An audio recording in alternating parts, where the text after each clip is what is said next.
Bonsoir à tous, vous êtes sur Lancer Critique et ce soir on va parler texte écrit sous le format Cadavrski.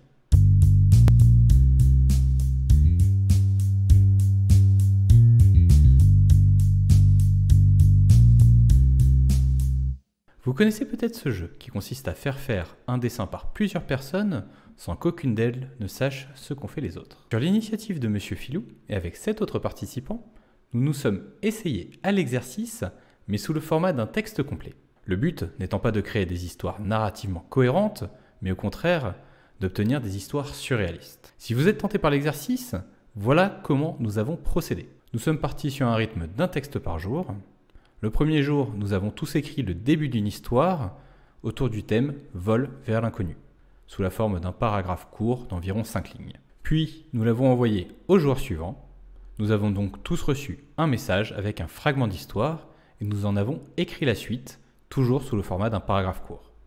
Une fois la tâche effectuée, nous avons envoyé ce que l'on a écrit et seulement ce que l'on a écrit au jour suivant, et ainsi de suite pendant 8 jours. Au 8e jour, l'histoire que nous avons initiée nous revient donc entre les mains, et c'est à nous d'en écrire la conclusion.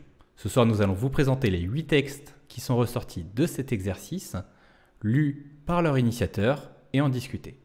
Nous commencerons donc par celui qui a lancé ce projet, le texte de Monsieur Filou. L'astre gris. 5, 4, 3, 2, 1, 0. Undriel actionna le levier. Aussitôt, un grondement sourd se fit entendre, tandis que la pression de l'immense chaudière à vapeur se transmettait au réacteur thaumaturgique. Un jet de flamme magique jaillit alors, et les occupants de la fusée se sentirent écrasés contre leur siège. Jamais, de sa longue vie d'elfe, le capitaine Undriel n'avait ressenti une telle douleur, cette impression que sa tête était sur le point d'exploser. Mais, si elle ressentait cette douleur, c'est que elle, et les autres membres d'équipage issus des différentes races de la Terre, étaient en vie, et donc, pour la première fois de l'histoire, en route vers la Lune. Undriel hurlait ses ordres. La jeune capitaine Elfe et son équipage issu des différentes races de la Terre suivaient ses instructions à la lettre.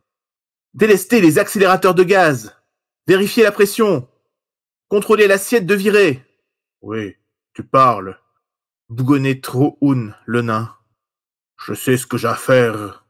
La chaudière hurlait et la tuyauterie rougissait. Troun s'inquiétait. La pression, trop forte. Les rivets tiendront pas. D'un bond, il s'empara de sa clé à molette et s'activa avec frénésie dans l'angoisse que les veines qui alimentent le moteur thaumaturgique ne cèdent pas. Plus haut, Undriel, tendu, admirait l'extrême précision du nain, respirant ses moindres gestes. De son habileté pouvait dépendre leur vie à tous. La poursuite de ce voyage fou vers la Lune. L'instant crucial semblait avoir mis le temps en suspens. S'extirper de l'atmosphère mettait la fusée à rude épreuve. Soudain, tout devint calme, comme un flottement. Réussi! Au sourire crispé du nain succéda un « Hurrah !» général de l'équipage. La première épreuve franchie, les regards se tournèrent vers ce nouvel horizon. Travers les hublots, ils pouvaient voir un paysage jamais vu de mémoire d'elfes. Ils redécouvrirent leur ciel, qu'ils avaient connu si bleu, devenu plus noir que l'obsidienne. Au loin, les étoiles étaient toujours aussi petites que vues du haut du mont Dorn, tout comme le soleil d'ailleurs. Derrière eux, leur monde devient petit à petit une sphère bleue où ils ne reviendront peut-être jamais. Devant eux, leur objectif, un monde gris que nul n'a jamais foulé. Undriel s'adressa à son équipage. « Ce n'est pas le moment de rêvasser. Ces 4 jours vont se passer plus vite que vous ne pouvez l'imaginer. » Tout à coup, sans aucune raison, la capitaine se mit à léviter. Puis vient le tour de Tro, puis de Sin. En quelques secondes, tout l'équipage se retrouve flottant dans l'habitacle. Une chose était sûre, cette anomalie n'était pas magique. Un vent de panique traversa l'équipage. Undriel fut le premier à réagir. Ses réflexes d'elfe le firent se cramponner à son siège alors qu'il commençait à flotter. Se sentant partir à la dérive, Sin essaya de se stabiliser avec un sort de vol et parvient à rattraper Tro. L'angoisse de la surprise passée, ils se demandèrent si cela était normal et quelle autre surprise leur réservait ce voyage jusqu'à cet astre gris. C'est à ce moment précis qu'ils prirent conscience qu'ils volaient dans l'inconnu. L'extraordinaire embarcation fila dans l'obscurité de par-delà le ciel. Telle une étoile filante que rien n'arrête, même pas les plus puissants et admirables sorciers, se dit Sin, maintenant son sortilège de lévitation pour que Tro reste en place. Et Undoriel implora discrètement tous les dieux elfiques, s'accrochant désespérément à son siège. L'astre gris grossissait de plus en plus au fur et à mesure qu'il fonçait vers lui. L'atterrissage est imminent. Le vaisseau déploya ses ailes prismatiques et les virmes de mana s'agitèrent au sommet des hunes dans une danse ritualisée. Sin maintint la focalisation sur le cristal surchargé et des arcs électriques dansèrent sur le pont supérieur, suivant les glyphes gravés qui s'allumèrent une à une. Une ultime pulsation du cristal et la cale du navire, dans un souffle sourd qui souleva une poussière cendreuse, s'arrêta à quelques centimètres du sol. Ils avaient atterri. Ils étaient saufs. Autour d'eux s'étendait jusqu'à l'horizon le désert des épreuves de l'astre gris. L'endroit était presque indescriptible. Ce n'était pas que c'était gris ou terne, c'était une absence de couleur. Le sol, la poussière, le sable, le ciel, tout avait été comme vidé de son essence. L'endroit portait bien son nom. L'équipage quitta le navire pour aller affronter les épreuves que l'endroit leur avait préparées. Même Sin, pourtant épuisée, suivit le groupe. La brise emmena avec elle une odeur âcre, mélange de poussière et de putréfaction. C'était sur cette île aux allures chaotiques, l'odeur âcre empestant nos narines, que nous poursuivions notre périple. Sin était à la traîne. Il ne prenait même plus la peine de masquer son état de fatigue extrême. La cendre la suit. Toute notre vision était maculée de nuances de gris, alors que nous poursuivions sur cette île volcanique. Nous n'aurions jamais cru dire ça un jour, mais la réalité, c'est que le confort relatif du bateau nous manquait. Vraiment. Enfin, bref, toujours est-il que nous étions presque arrivés. La dernière épreuve, et pas des moindres, nous attendait. Nous levâmes alors les yeux en direction du sommet du volcan actif, alors que le goût de soufre présent dans l'air nous intoxiquait la bouche. Nous reprîmes notre progression. Plus haut. Encore plus haut. La fatigue. L'air saturé de vapeurs âcres qui nous brûlait la gorge et les yeux. Le sol traître qui menaçait de s'ébouler à chacun de nos pas et qui dissimulait, çà et là, une faille émettant à intervalles irréguliers un jet de vapeur à la chaleur mortelle. Mais il nous fallait continuer. Lorsque Sin tomba, épuisé, nous le soulevâmes par les épaules et l'entraînâmes avec nous. Nous finirions tous, ou aucun d'entre nous. Puis Sin reprit conscience et put recommencer à marcher.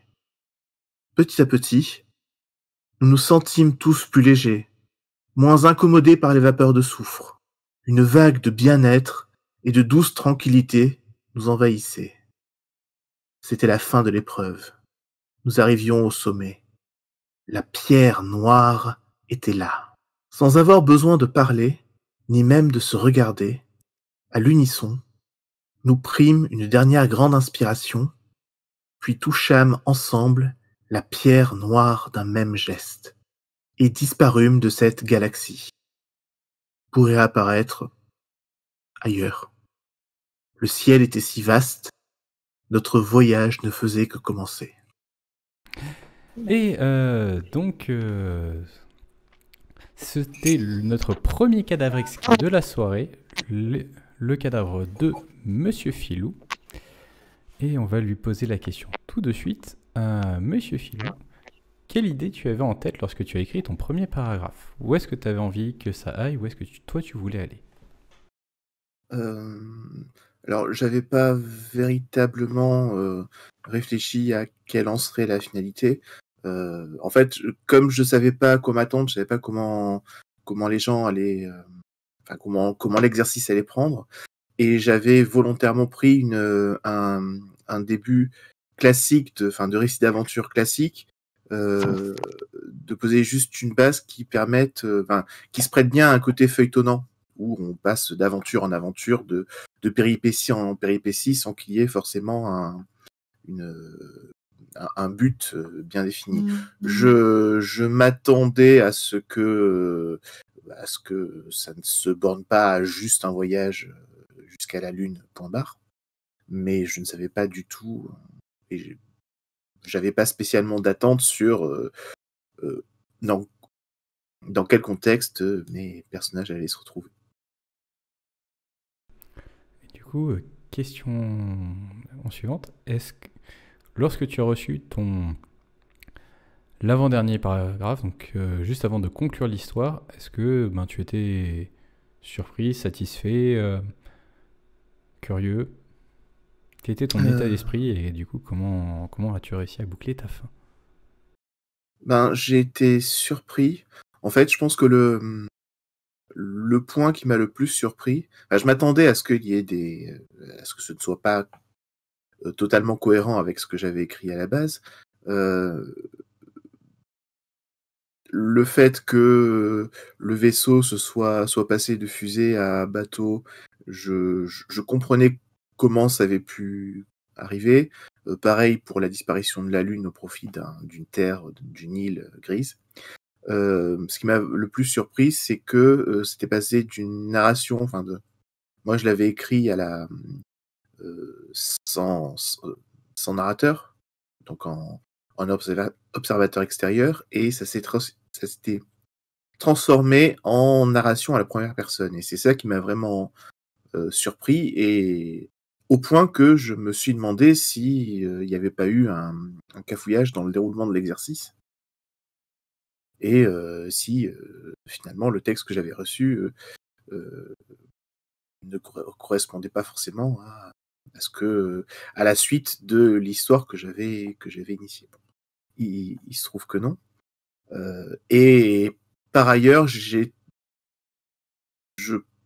pense que le fait que la narration soit passée à la première personne donne à la fin, finalement, j'ai apporté plus de force et plus d'intérêt, donc j'en suis content. Mais c'est vrai que ça m'a perturbé. Est-ce que tu es, toi, satisfait de ce texte final? J'aime bien j'aime bien le glissement de l'ambiance de quelque chose à la base de purement aventure spatiale, et qui petit à petit prend une dimension un peu plus onirique, un peu plus étrange. Et Et du coup, ouais, comment ouais. tu as vécu l'exercice en lui-même, donc de devoir écrire tous les jours un paragraphe à partir d'une bribe? Là, j'ai bien aimé. J'ai bien aimé. Ce que j'ai vraiment aimé, c'est que les textes, d'un jour à l'autre, les textes que je recevais ne se ressemblaient pas du tout. Euh, et, et donc, à chaque jour, il fallait se mettre dans de nouvelles chaussures, et écrire avec un style différent et un contexte différent. Et j'ai trouvé ça intéressant. Et là où euh, je suis pas admiratif, mais où j'apprécie grandement l'imaginaire de chacun de, de mes compagnons de route de ce cadavre exquis, c'est que chacun est parti dans une direction complètement différente, et ça a donné euh, des textes forts, euh, chacun dans son genre. Et ça, c'est quelque chose de beau. Il faisait chaud cet après-midi-là. Le sommeil assommait de ses rayons d'acier la garrigue qui s'étalait en contrebas du bahut. Les serpents sifflaient sous les rocailles blanches, le thym et la sarriette exhalaient leur odeur sèche, et la bande des virevents au grand complet était réunie à l'ombre du grand chêne. Même la belle Isabelle était là. Oui, elle était là, elle aussi, me regardant de ses grands yeux clairs, tandis que je me tenais au bord du vide. J'avais les tempes qui pulsaient, mes mains étaient moites. Une goutte de sueur perla le long de ma nuque, et je me mis à prier en secret qu'elle ne vît rien de mon émoi, du moins qu'elle ne s'imagine pas qu'il était la résultante d'une peur incontrôlée de ce que je m'apprêtais à faire. Je vérifiai une dernière fois l'attache du harnais qui me scindait le torse, posai un ultime regard sur ses lèvres roses qui esquissaient un haut bouleversé, puis faisant face au vide, déployai les ailes d'Icare et fis un pas en avant. Mon épreuve commençait. Je tombais. Inexorablement, j'avais l'impression d'attirer le sol à moi. J'aurais pu crier si je n'avais pas le souffle coupé. Et là, je la ressentis, cette sensation étrange qui me parcourait le dos. Les ailes artificielles, le harnais, jusqu'à mes os. J'orientais les ailes d'une simple pensée et m'engouffrais dans un courant aérien. Je volais. Enfin, je planais pour l'instant. La suite serait infiniment plus dure, mais au moins j'avais réussi une partie du test. Planer, c'était un bon premier pas. Au moins je ne tombais plus, c'était déjà ça. Mais profiter des courants ascendants n'était pas suffisant pour valider cette épreuve. Maintenant, il fallait voler pour de vrai. Je me concentrais pour essayer de faire battre les ailes du harnais. Quel désastre! Je m'étais emmêlé les pinceaux, si bien que les ailes mécaniques s'étaient entrechoquées. Un bref regard en arrière confirmait ce que je craignais. Dans mon effort, je les avais tordus. Quel imbécile! Impossible de planer à nouveau, et le sol se rapprochait à nouveau dangereusement. Mais il était hors de question que cela se termine ainsi. L'épreuve, ma vie, je maîtriserai l'une et conserverai l'autre, c'était une certitude. D'un mouvement désespéré, je lançai les bras en avant pour que de nouveau les tiges métalliques servant de support à mes ailes s'entrechoquent, dans l'espoir de les tordre dans l'autre sens, et ainsi leur faire prendre leur forme originale. Je les cognai frénétiquement l'une contre l'autre en m'efforçant de ne pas regarder en bas. Mais d'autres observaient ma chute, et j'entendis un hurlement. Par réflexe, j'étendis aussitôt les bras, priant pour que le harnais soit à peu près opérationnel. Je sentis l'étoile de mes ailes mécaniques se gonfler aussitôt, me permettant de planer de nouveau. J'osais enfin regarder vers le bas. J'étais passé à quelques mètres de la catastrophe. Mais je n'étais pas tiré d'affaire. Il me fallait remonter, et pour cela, il me fallait arriver non plus à planer simplement, mais enfin à voler. Bon, faisons le point sur la situation. Mes ailes mécaniques, malgré les chocs, sont encore capables de me porter et restent opérationnelles. Mon harnais tient bon, et les filins et les tiges articulées me permettent de me diriger. Dieu merci, j'ai pu réagir assez vite et contrôler ma chute. Je plane, c'est déjà pas mal, certes. Maintenant, prendre mon envol, j'agite les bras et tords mon corps d'avant en arrière. Non, non, plus fluide, plus souple. Là, voilà, plus souple, le vent. Prends le sens du vent, oui, comme ça. La toile se gonfle. Oh mon Dieu, ça marche! J'en pleure. Ça marche, je m'envole. Ah, ah! Même l'oiseau se joint à moi. Quelle sensation! Il m'invite à le suivre. Chiffre. Plus haut. Allez plus haut. Un effort encore. Oh! Mais où m'emmènes-tu, l'oiseau? Qu'importe, je vole. Pour l'amour de Dieu, je vole. Regarde le monde qui est en bas. Oh! Je distingue à peine l'atelier où cette machine a vu le jour. Voilà l'effet que tant d'autres ont recherché. D'Icare à Léonard de Vinci. Nul n'a réussi à mettre au point ses ailes mécaniques, mais ils avaient raison. L'homme peut quitter le sol et vivre parmi les oiseaux. C'est un rêve vieux comme les pyramides que je réalise aujourd'hui. Cependant, la fatigue commence à me gagner. De tels mouvements sont très durs à maintenir sur une longue période. J'ai réussi à m'envoler, mais comment vais-je bien pouvoir atterrir? Gardant cela à l'esprit, j'ouvre l'œil et cherche un terrain dégagé. Chaque muscle de mon corps me fait souffrir, mais je m'en fiche. Je vis pleinement ce moment. Peut-être pour la première fois de ma vie, je ne suis que dans l'instant présent. Je prends pleinement conscience de l'attraction de la gravité, ressens chaque mouvement subtil du vent, redécouvre avec émerveillement le monde sous une nouvelle perspective. Une bourrasque me ramène à la réalité, il me faut atterrir. Je sens le vent se lever, et si je ne réagis pas vite, il m'emportera. Je tente une manœuvre en spirale pour contrôler la descente, mais les bourrasques me font faire des bonds brutaux avant que je puisse retrouver le contrôle. Cela me prend un certain temps avant de n'être qu'à quelques mètres du sol, mais je ne regrette pas d'être restée prudente.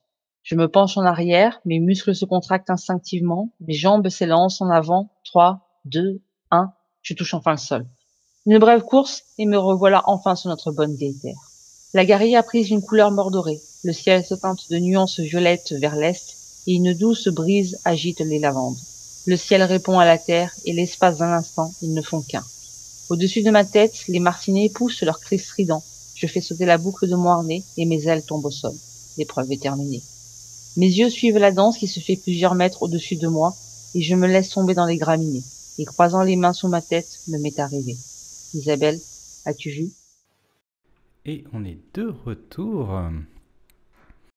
Donc c'était la pièce de Mademoiselle Nam. Donc, Mademoiselle Nam, qu'est-ce que tu avais en tête lorsque tu as écrit ton premier paragraphe? J'avais en tête un croisement entre Marcel Pagnol, La gloire de mon père et La guerre des boutons. Voilà, donc je voulais une ambiance un peu provençale et très orientée vers l'enfant adolescent. Encore un peu sauvage, mais qui a des considérations adultes, comme les amours, ce genre de choses. Et du coup, dans quel état d'esprit tu étais lorsque tu as reçu ton dernier paragraphe? Un peu déçue, je le cache pas. Un peu déçue. J'ai reçu le dernier paragraphe, je veux Dernier. dire la fin. Oui, Ouais. celui où tu as dû me donner la conclusion. Un peu déçue parce que j'ai senti, en fait, ce que j'ai espéré, c'était un côté très poétique, très, très à la Pagnol, une Provence un peu fantasmée, ce genre de choses. Enfin, voilà quoi. Et au final, je me suis retrouvée avec quelque chose de très terre à terre, très mécanique, très scientifique. Donc au final, presque à l'opposé de ce que j'espérais. Voilà. Et du coup, sentiment un peu déçu. Mais une déception légère. Enfin, j'étais pas déçue par le contenu et par voilà. C'est juste que ça suivait pas mon idée d'origine.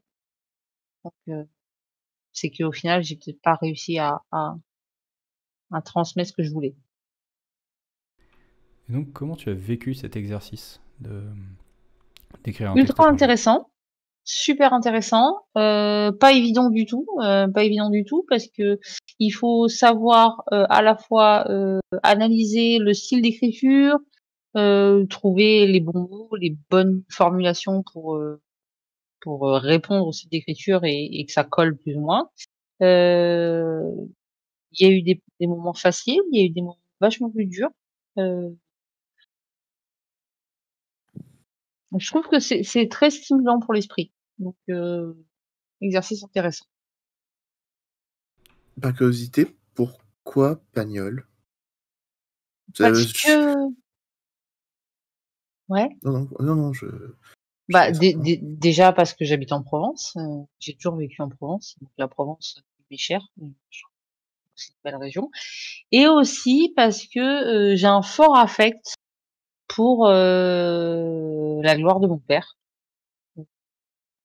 l'œuvre cinématographique et voilà, c'est quelque chose et donc du coup, quand tu nous as proposé le vol vers l'inconnu, je me suis dit: «Il faut que je trouve une thématique qui sorte du classique, exploration». Voilà et que ce soit un univers que j'aime et que voilà et je sais pas et ça m'est venu enfin, il m'est venu La gloire de mon père et je sais pas, j'ai revu, ce comment il appelait ça? Les galinettes cendrées, qui s'envolent au-dessus de la garrigue et voilà, donc je sais pas, ça me paraissait une évidence. Juste que j'aime beaucoup l'univers de Pagnol. Comment t'as fait pour marier ça avec les ailes d'Icare en fait et cet aspect hyper mythologique?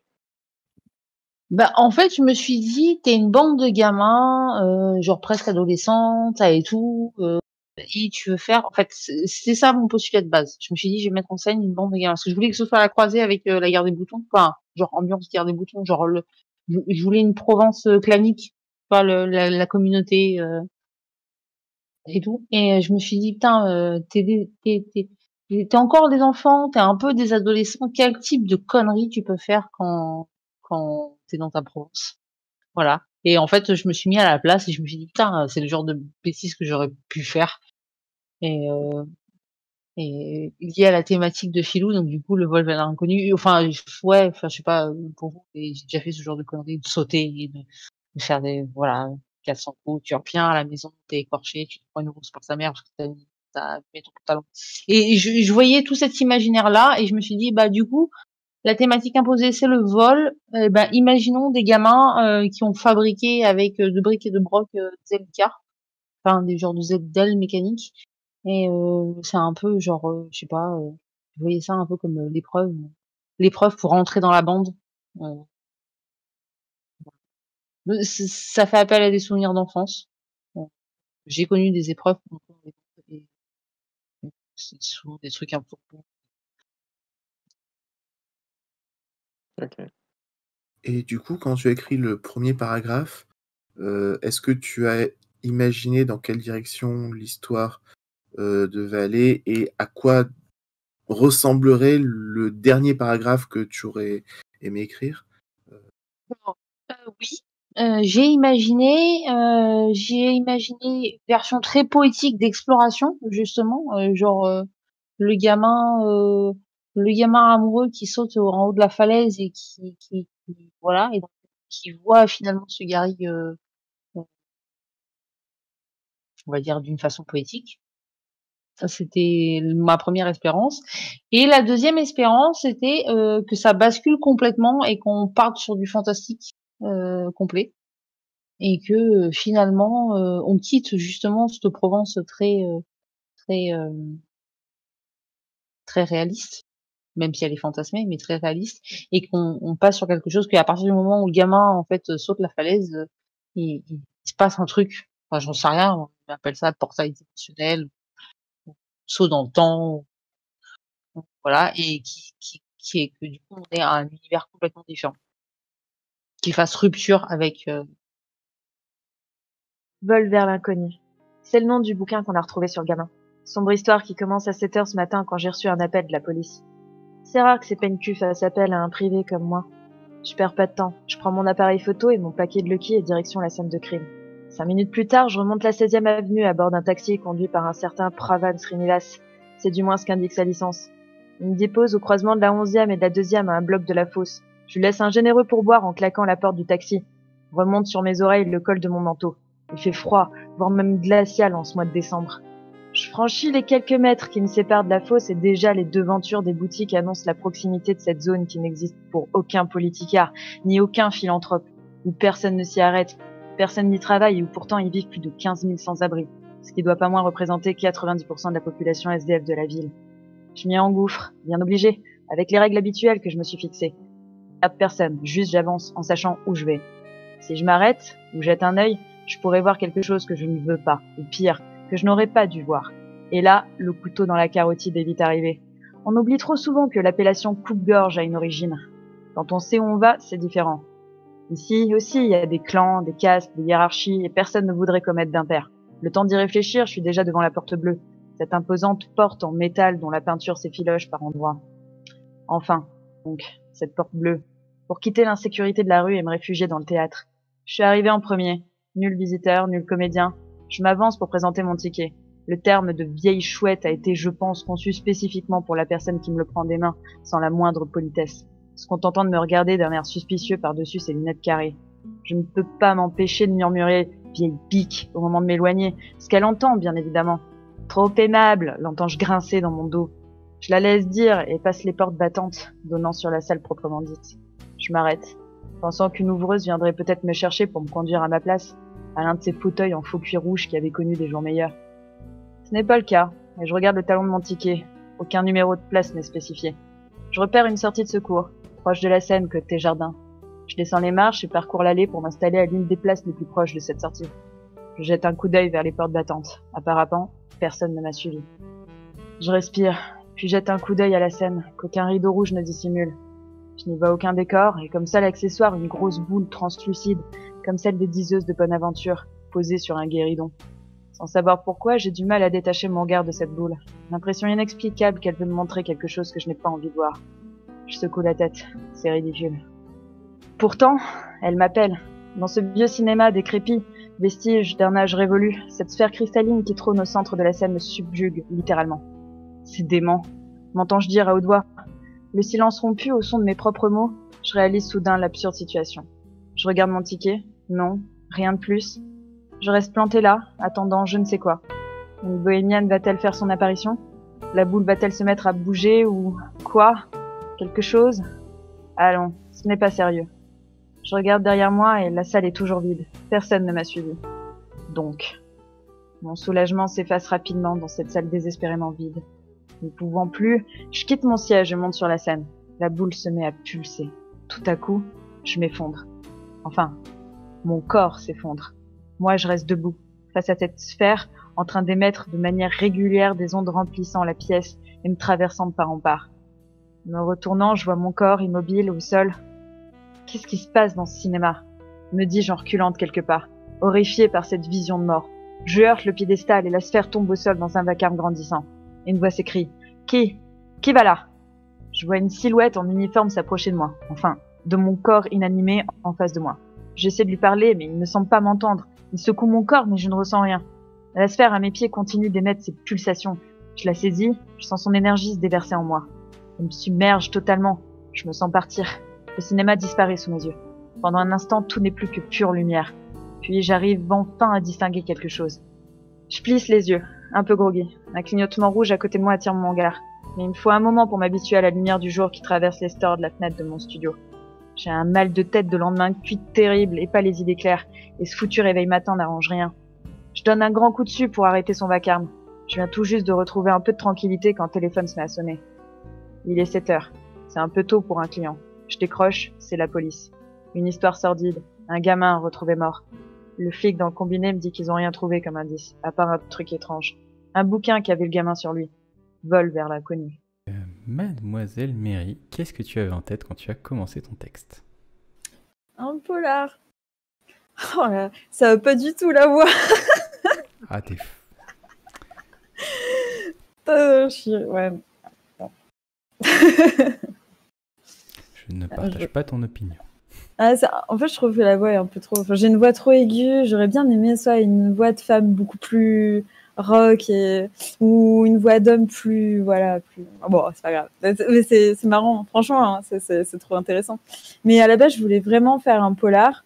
Je voulais plutôt que ça soit dirigé vers une enquête avec des... Moi, j'imaginais bien des rebondissements, puis un peu de prise de tête avec les flics et tout. Enfin, j'imaginais vraiment genre une histoire sombre entre Sin City et un vieux polar, quoi. Voilà, c'était un peu mes objectifs. Et du coup, quel était ton état d'esprit quand tu as reçu ton dernier paragraphe?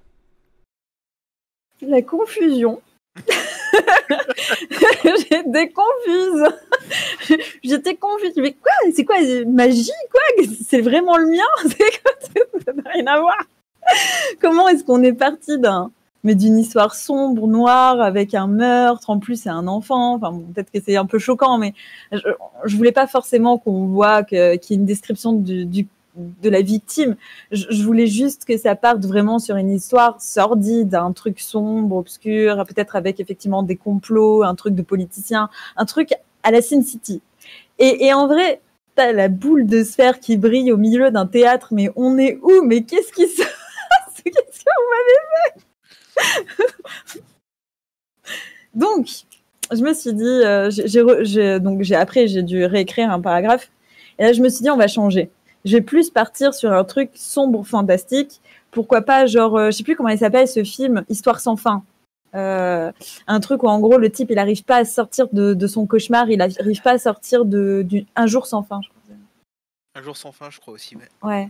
Et où en gros il est obligé de recommencer tout le temps une journée, et c'est une journée pourrie. Ah, j'allais dire un gros mot, mais c'est vraiment une journée pourrie, et il est obligé de la recommencer. Et donc, du coup, je me suis dit, ça peut être intéressant, même si c'est très cliché de dire, parce que vraiment, je trouve, ouais, c'était un peu facilité scénaristique de partir sur un rêve, mais en vrai, je voyais pas comment.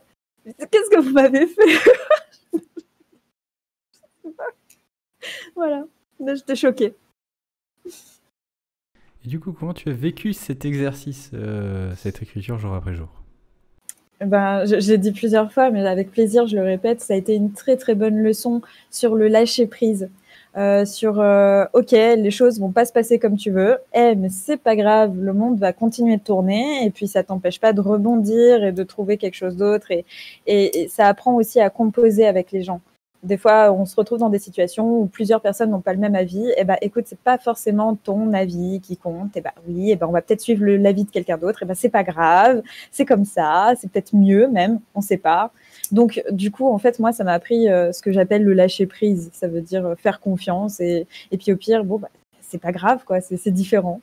Voilà. Et puis alors là, j'ai été gâtée, hein, parce que niveau lâcher prise, vous m'avez vraiment forcé à aller à l'extrême, quoi. Il n'y avait plus rien qui tenait, c'était vol vers l'inconnu.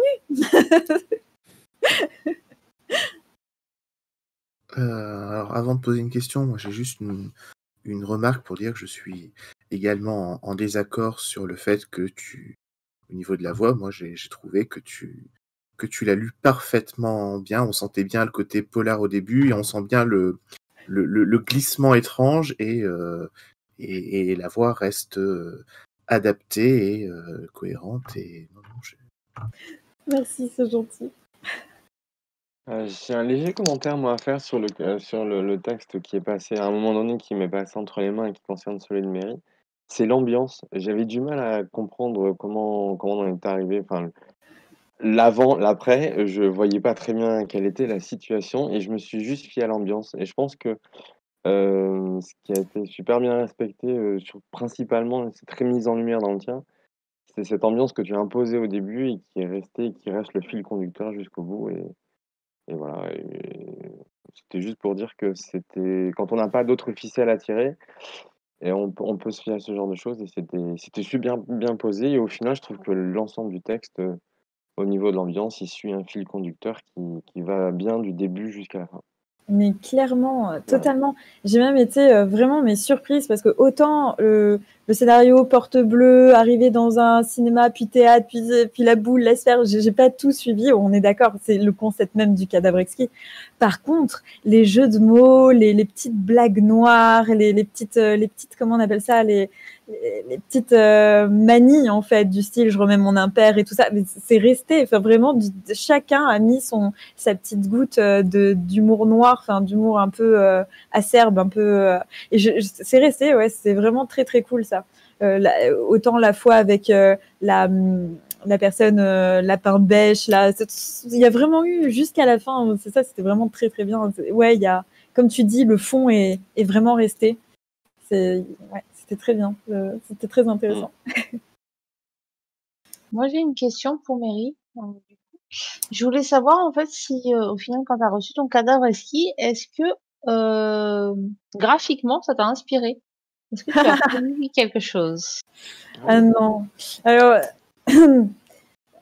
Alors en vrai, non, pas du tout. Il y en a un qui m'a inspiré plus que le mien. Je dis rien, parce que je dirais juste que c'est celui de Steven. Mais pour le reste, j'avoue, en plus en ce moment c'est vrai que je dessine pas beaucoup. Je suppose que Nam me pose la question parce que un peu graphiste, mais vite fait quoi. Je suis même pas professionnelle. Mais là pour le coup, non vraiment. Mais alors pas du tout, pas du tout. Le zéphyr fixait les étoiles. Comme subjugué par leur innombrable clarté, leur infinie beauté, perdu dans sa contemplation, il soupira. Lui qui ne pouvait s'envoler si haut, lui qui n'était ni un ouragan, ni une tempête ou une tornade défiant l'altitude et les hautes montagnes, son cœur était empli de tristesse. Pourtant, au royaume des vents, se murmurait une légende. Si un cœur était assez pur pour être élevé par les vents, unissant à celui-ci, ne faisant alors qu'un, ensemble, ils pouvaient franchir toute limite et même toucher les étoiles. Les vents parlent puis oublient. Mais Zéphyr, son rêve à son cœur dépendant, n'oublie pas. Filant à travers la lande, il part en quête de cet être qui pourra lui permettre de parler au firmament. Fendant l'air, Zéphyr traversa le continent d'Ouest. Volant par-delà les plaines et les collines, les lacs et les monts, il erra sous un ciel éclairé de 1001 feux follets. Après avoir exploré durant un âge ce monde qu'il ne connaissait que trop bien, sans avoir pu réaliser son rêve, il vit une faible lueur écrasée par les premiers rayons du soleil. Une flamme mourante se tenait devant lui. Bien que l'étincelle de sa vie fût sur le point de s'éteindre, Zéphyr décida que son heure n'était pas encore venue. Seule une douce brise peut raviver une flamme sur le point de s'éteindre. Il amorça sa descente, faisant de grandes spirales en suivant les courants d'air chaud. Zéphyr n'était plus qu'à quelques mètres de la curieuse source de lumière, mais il n'était toujours pas en mesure de distinguer de quoi il s'agissait. Bien sûr, quand il était encore jeune, il aurait sans problème pu dire de quoi il s'agissait dès qu'il l'eût aperçu. Mais maintenant qu'il était sur sa faim, ses yeux l'abandonnaient. Il se posa finalement à proximité. Zéphyr étira lentement et péniblement ses grandes ailes qu'il chérissait tant de l'avoir emmené si loin durant sa longue vie migratoire. Ses yeux fatigués clignèrent brièvement alors qu'il s'approchait de la lumière. Il tourna la tête de côté afin d'observer d'un œil ce qui se présentait à lui. Un œuf doré, irradiant d'une lueur chaleureuse, était posé là, dans une crevasse suffisamment grande pour le contenir. Car ce n'était pas un petit œuf de perdrix, c'était une énorme coquille étincelante, où Zéphyr lui-même pourrait se lever. Zéphyr s'approcha de l'œuf. La coquille vibrait et pulsait au rythme d'une douce lumière fauve. Un frisson ardent lui remonta le long de la colonne, jusqu'à faire s'agiter le bout de ses ailes. Sans savoir quel instinct le poussait à faire cela, il l'enserra de ses bras dans une étreinte sincère. Son cœur s'accorda avec la vibration, son souffle se synchronisa avec les pulsations de la matrice, et en cet instant, il sentit que sa place était ici, en ces lieux, et il en était heureux. Une larme perla sur la joue et vint s'écraser sur la surface irisée de l'œuf, qui prit des nuances cuivrées. À l'endroit où la perle cristalline était tombée, un bourgeon feuillu était apparu, et la coquille dans ses environs commença à se craqueler. Zéphyr resta là, à observer cet être naître sous ses yeux. La coquille fut percée par un bec brun, les pattes avant finirent d'ouvrir une ouverture pour la tête. Un petit rugissement aigu vint comme pour annoncer au monde qu'il était là. Le petit griffon était né. Son plumage et sa robe offraient des teintes vertes et cuivrées. Les yeux de la petite bête se posèrent sur celui qui le portait. Leurs yeux se croisèrent. Un lien était maintenant établi entre ces deux êtres. Mais il fallait encore lui trouver un nom. Comme nous ne savions pas comment l'appeler, nous nous sommes mis à l'observer. Le jeune griffon, à peine né, semblait très fougueux, presque agressif. De lui dégageait une certaine fureur. Fureur, en voilà un nom sympathique. C'était donc décidé. Bon courage à celui qui allait devoir dresser un tel animal. C'était maintenant l'heure de s'y mettre. Du courage, nous nous en donnâmes mutuellement, car il nous apparut très vite que cette tâche nous incombait à tous. Et c'est ainsi que Fureur débuta sa vie de jeune griffon, entouré de maladresse, mais aussi d'amour et de bienveillance. Car même si son tempérament tête brûlée nous faisait parfois la vie dure, nous l'aimions profondément. Tout animal qu'il était, il s'en rendait compte et il nous le rendait. Ce lien fort avec un même être nous rapprocha, et quelques années plus tard, nous fûmes tous présents pour ce moment important que nous n'aurions raté pour rien au monde. S'il avait déjà volté, il était temps pour Fureur de s'élancer et d'effectuer son tout premier grand vol. Fureur, mu par un irrésistible attrait de se mesurer au vent, de braver les cieux, se propulsa et laissa derrière lui la terre ferme. Il ne la retrouva jamais vraiment. Sa vie était devenue un état permanent en suspens, à jouer des courants aériens, de plus en plus loin, toujours plus longtemps. Oh, si vous aviez pu le voir voler, léger comme un alizé, ou fort comme le vent du nord, ou fondant sur ses proies tel le grain blanc, majestueux. Quelle force pouvait donc le pousser si haut, encore et encore? Aux hauteurs incommensurables, on le perdait parfois de vue. Aux grands cieux perdus, on aurait pu le croire capable de converser avec la lune. À trop vouloir, l'on se brûle les ailes, dit-on. Et ce jour ne fut pas connu. Son corps gisant à flanc de montagne ne fut retrouvé que bien tard, sans doute terrassé par une tempête, un ouragan. Refoulé du domaine des dieux, peut-être. Zéphyr pleure. Interdit de pouvoir voyager au firmament, d'y approcher les étoiles, il pleure son infinie tristesse, car à son rêve brisé s'ajoute sa lancinante douleur de la perte de Fureur. Sa moitié, à jamais perdue. Au royaume des vents, il n'existe plus aucune complainte, seulement l'éternel souffle de Zéphyr. Eh ben, j'avoue que le sujet, enfin le thème vol vers l'inconnu, au départ me parlait pas trop. Enfin, j'avais pas trop d'idées. C'était un petit peu étrange. Il fallait vite trouver quelque chose. Zéphyr, c'est un vieux texte. Enfin, je l'ai déjà utilisé dans un vieux texte, un truc d'étudiant, dont je me souvenais encore. Et je l'ai ressorti un peu comme ça. Et de ce personnage-là, je me suis dit comment avant, enfin, qu'est-ce qui pourrait faire qu'ils s'envolent vers l'inconnu, de quoi ils pourraient rêver, etc. Et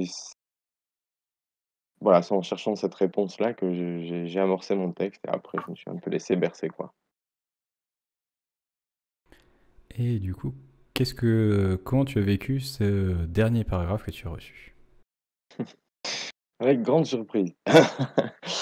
Je m'attendais pas, j'étais parti sur un vent, peut-être l'association entre un être un peu divin ou quelque chose d'un peu éthéré ou autre et je m'attendais à un autre personnage et j'attendais de voir ce que cette corrélation pouvait faire. Je me suis retrouvé face à un griffon, hem, donc c'était très étrange donc très, très surpris, et en même temps, heu, cette surprise m'a amené en fait à me repositionner pour conclure et c'est à cet instant-là que la conclusion m'est apparue et que j'en ai profité. En fait, j'ai profité de mon effet de surprise pour en faire une fin peut-être pas trop conventionnelle et un peu surprenante aussi et du coup un peu triste. Très très triste, même certains diront. Et comment tu as vécu cet exercice? Hem, Super intéressant, vraiment génial à beaucoup d'égards. Des fois, on est très surpris, par les textes qu'on reçoit. Donc très enrichissant aussi à voir ce qu'on changer de ca enfin, ça a déjà été dit, mais changer de casquette, à chaque fois, c'est-à-dire adapter sa façon d'écrire, face au et la mettre en corrélation avec le texte que l'on reçoit pour essayer de conserver ce qui a été fait précédemment et d'assurer une continuité. Donc changer de casquette un petit peu comme ça, c'est super intéressant. Mary a parlé tout à l'heure du lâcher prise, c'était vraiment il y a quelque chose de j'ai vécu un peu ce genre de choses aussi où des fois c'est pas très inspiré, des fois c'est plus difficile que d'autres, ça c'est certain, par rapport au texte qu'on reçoit, mais à un moment donné, bon, il faut faire la continuité donc ouais, il y a eu cette petite expérience de lâcher prise qui a fait que, voilà et c'est très enrichissant et c'est très agréable à faire, ouais. En tout cas, je referai volontiers. Je remettrai facilement le couvert, c'est très intéressant à faire. Est-ce que quelqu'un a une question pour Monsieur Steven?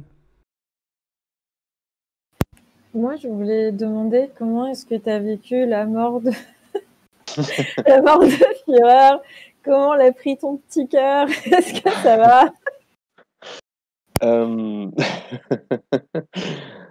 Et ben, comme c'est moi l'instigateur, bah, c'est plus facile quand même, du coup. Hem,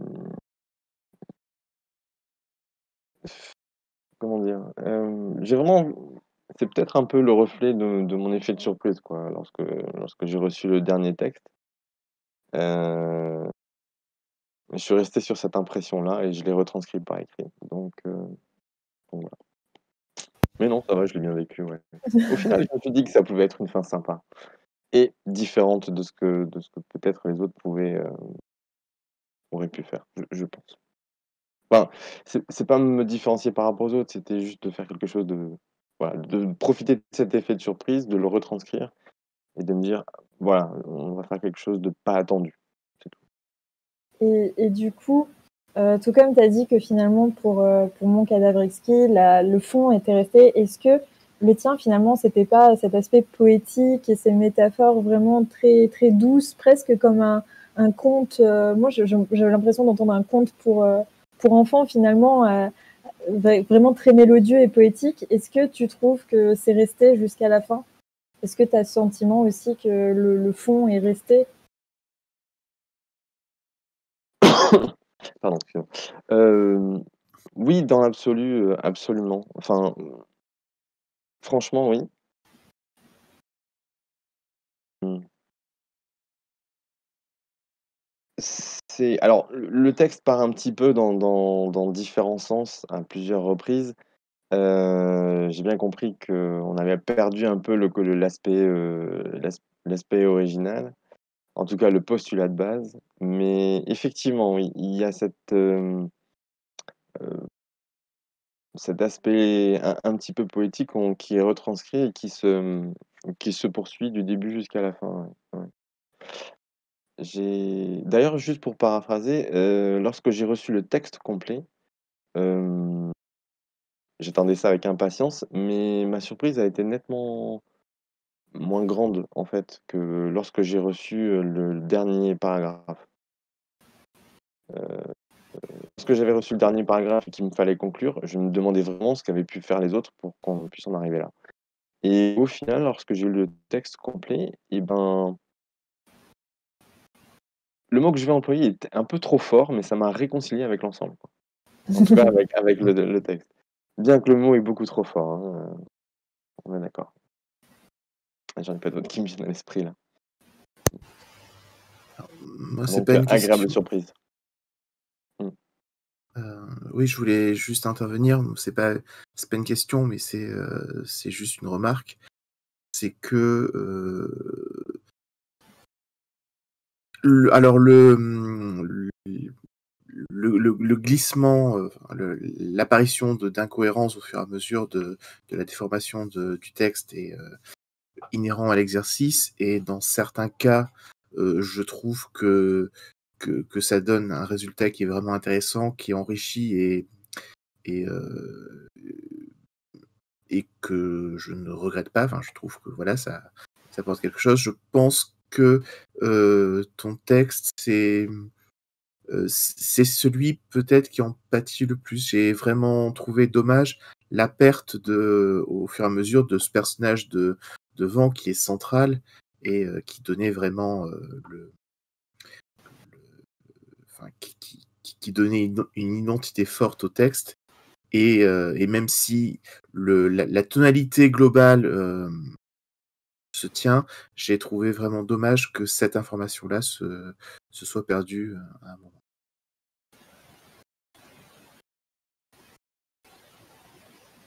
D'un autre côté, je pense que c'est cet état de fait qui m'a amené vers cette conclusion et je suis pas mécontent de la conclusion, pour être franc. Voilà. Donc, un mal pour un bien, je sais pas, peut-être, à discuter en tout cas.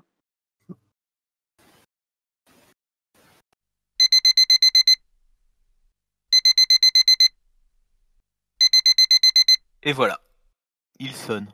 Une fois de plus, comme tous les jours, mon réveil me réveille. Mais pas autant que mon café. Cependant, aujourd'hui n'est pas un jour comme les autres. Aujourd'hui est un jour spécial. Aujourd'hui, c'est mon dernier jour. Mon dernier jour ici, dans ce monde fait de masques, de faux semblants, de souffrance et de suprématie. Demain matin, je me réveillerai dans un nouveau monde. Un monde familier, mais que je pourrai explorer pendant les 30 prochaines années, avant une fois de plus de me réveiller dans un autre monde. Encore cette journée à faire, et je laisse tout ça derrière moi. Depuis le temps que je fais ces cycles, j'ai pris mes petites habitudes. M'offrir le meilleur repas que je peux m'offrir, avec seulement les mets les plus fins. Profiter de toutes ces formes d'art que je ne reverrai jamais plus. Et surtout, remettre à leur place les personnes qui le méritent, histoire de partir la tête haute. De toute façon, demain, je serai ailleurs. Pour la plupart de ces personnes sans valeur, pas la peine de se prendre la tête. Un appel visio bourré de condescendance fera l'affaire. Pour les autres, je vais bien organiser les choses. Je pense surtout à ce resto hyper chic dans lequel j'ai mes entrées. Un appel et c'est réglé pour ce soir.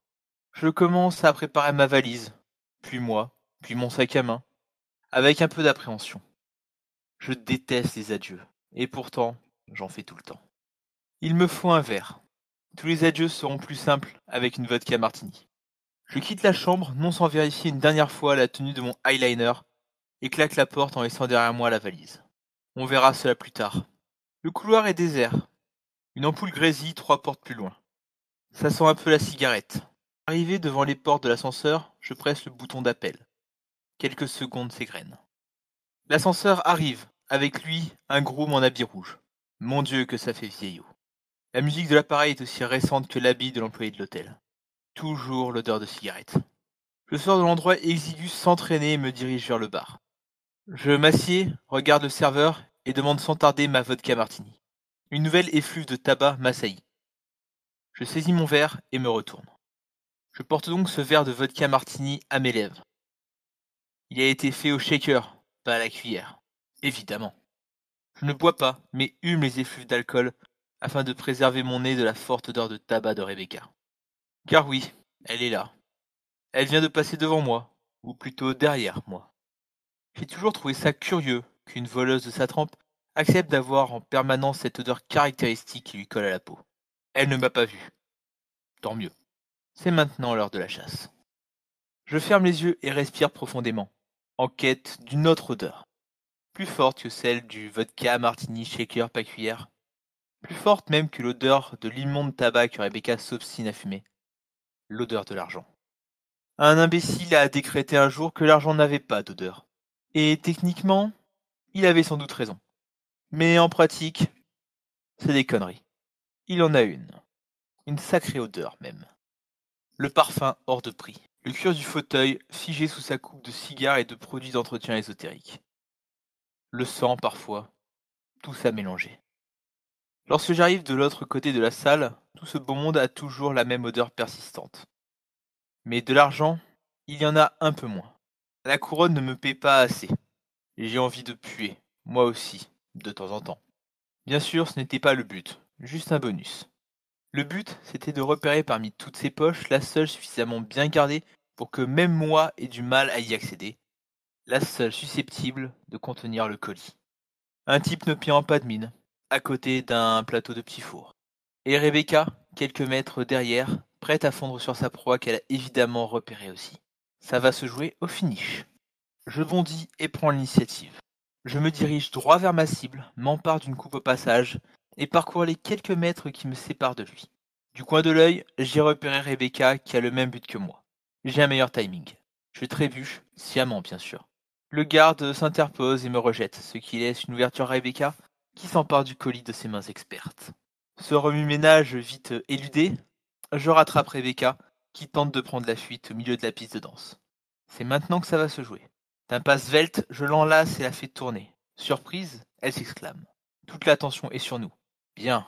Je plonge mes yeux dans son regard azur, mes mains sur ses courbes exquises et sur ses hanches. Nos cœurs s'affolent. J'effleure son corps au rythme de la musique et notre danse est fluide et sensuelle. Dans ce cloaque, suant les plus vils péchés, nous sommes une fresque de beauté. Aux dernières notes, je la plante là, par une révérence, au centre de la piste. Aux applaudissements spontanés de la foule, elle goûte à son heure de gloire. Je m'éclipse. Le colis est dans ma poche. Je descends les escaliers, 4 par 4, la laissant derrière moi. J'arrive au rez-de-chaussée de ce palace, essoufflé, mais en vie, et le colis dans la poche. Je sors et tends le bras au premier taxi, qu'un homme de mauvais goût me vole. Le suivant ne prend même pas la peine de s'arrêter. Et le suivant était réservé. Je regarde derrière moi, ne voyant personne. Soudain, une voiture s'arrête devant moi. Sa porte s'ouvre, laissant apparaître Rebecca, sa magnifique robe de soirée. Dans sa main, le colis. Au bout des lèvres, ce sourire espiègle que j'effacerai ce soir.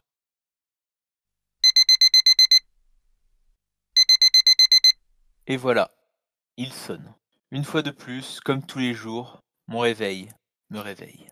Mais pas autant que mon café. Cependant, aujourd'hui n'est pas un jour comme les autres. Aujourd'hui est un jour spécial. Aujourd'hui, c'est mon premier jour. Mon premier jour ici, dans ce monde sans masque, sans faux semblant. Blotti dans mes bras, une femme que j'aime, qui m'aime, avec qui j'espère pouvoir passer les 30 prochaines années, et les 30 suivantes peut-être, dans ce monde si familier, et pourtant si différent. Et c'était donc le texte de Monsieur Pierre. Monsieur Pierre, qu'avais-tu en tête quand tu as commencé ton récit? Je sens que c'était pas la même que ce sur quoi ça aboutit. Absolument pas. En gros, chacun a cité, a donné un petit peu ses inspirations, films de polar, Marcel Pagnol, Jules Verne. Moi, je voyais, mon cadavre, comme un film français, un film d'auteur français. Avec, justement le dernier jour d'un mec qui part à la retraite et son dernier jour, il va foutre le bordel, il va envoyer chier tout le monde. Ça va durer genre sur les 2-3 premières personnes et après commencer à raconter son premier jour et éventuellement un peu plus. Ou alors raconter sa dernière journée. Voilà, c'était comme ça que je le pensais. Et du coup, ben, les premières phrases, les premières parties du cadavre, désolé, je vais dire ça comme ça, étaient entre guillemets raccord avec ce que je pensais, même si je voyais l'homme comme étant un peu moins cadre, un peu moins haut au niveau hiérarchique. Et puis ça a couaqué. Et puis c'est devenu c'est devenu un film d'espionnage. Je sais pas pourquoi, je sais pas comment. Et puis voilà. Je pense que le vodka martini qui a été glissé à un moment n'y est pas pour rien. Je pense que c'est le vodka martini. C'est avec le vodka martini que tout a dérapé. Mais Mais c'est de pas quel grave. homme tu parles? Il n'y a pas d'homme, hein? Ouais, je sais. Je sais qu'il n'y a pas d'homme. C'est pour ça que j'ai dit que c'est comme ça que j'imaginais. Je n'imaginais pas que l'histoire se finirait comme ça. Parfaitement. Mais ce n'est pas un problème. Ce n'est pas un problème. Et du coup, dans quel état d'esprit tu étais quand tu as reçu ton dernier fragment de texte? Qu'est Lani? What the hell? Hut? Qu'est-ce que c'est que ce Beans? Comment on est passé de ça à ça? Bon, ben, on va faire avec. On va faire avec. Je m'étais préparé un petit piège au cas où, à savoir le coup du réveil. Ce qui m'a permis justement de faire une nouvelle journée, de finir éventuellement sur la journée de la première journée, justement, au cas où. Et voilà. Mais vraiment, je me suis posé la question, quand est-ce que ça a couaqué? Et ben, une fois que j'ai eu tout le texte, ben, j'ai pu comprendre où est-ce que ça avait couaqué. Mais enfin bon, après, je dis couaqué, j'exagère un petit peu quand je dis ça, hein. C'est pas dit méchamment, mais où est-ce que l'histoire a totalement pris la tangente? Voilà. Vas-y, quel paragraphe, quelle phrase? Je pense que c'est l'histoire du vodka martini shaker pas cuillère. C'est pas moi. Je pense. Je pense que c'est à ce niveau-là que et attention, je dis pas ça en mal. De toute façon, c'est toujours, en général, ça se joue toujours sur une phrase où un cadavre part totalement dans l'autre sens. Voilà. Mais voilà. Donc, quel était ton ressenti général sur l'exercice? Alors, j'ai beaucoup apprécié. Seulement, il y avait une petite règle qui m'a beaucoup, je vais pas dire gêné, mais voilà.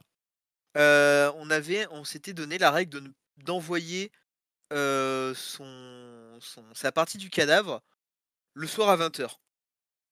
Or, le soir à 20h, je mange et puis je joue et puis en fait, à chaque fois, je me retrouvais le soir et ah mince, je l'ai pas envoyé.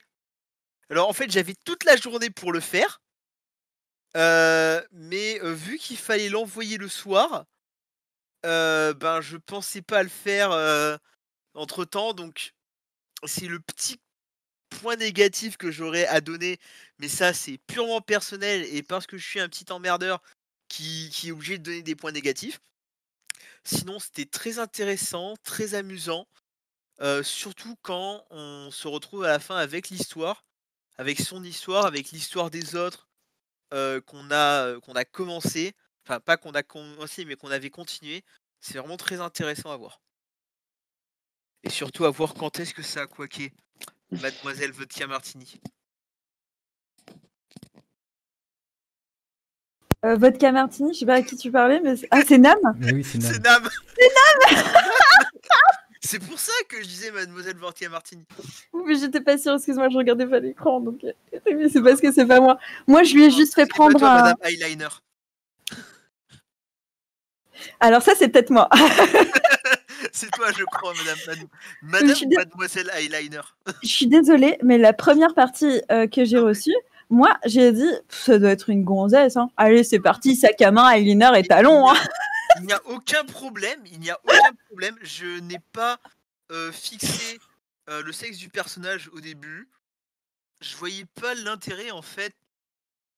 Bizarrement, enfin pour moi c'était un homme de Eh, mais elle est masculin. trop cool, Voilà. ton histoire. Elle est trop...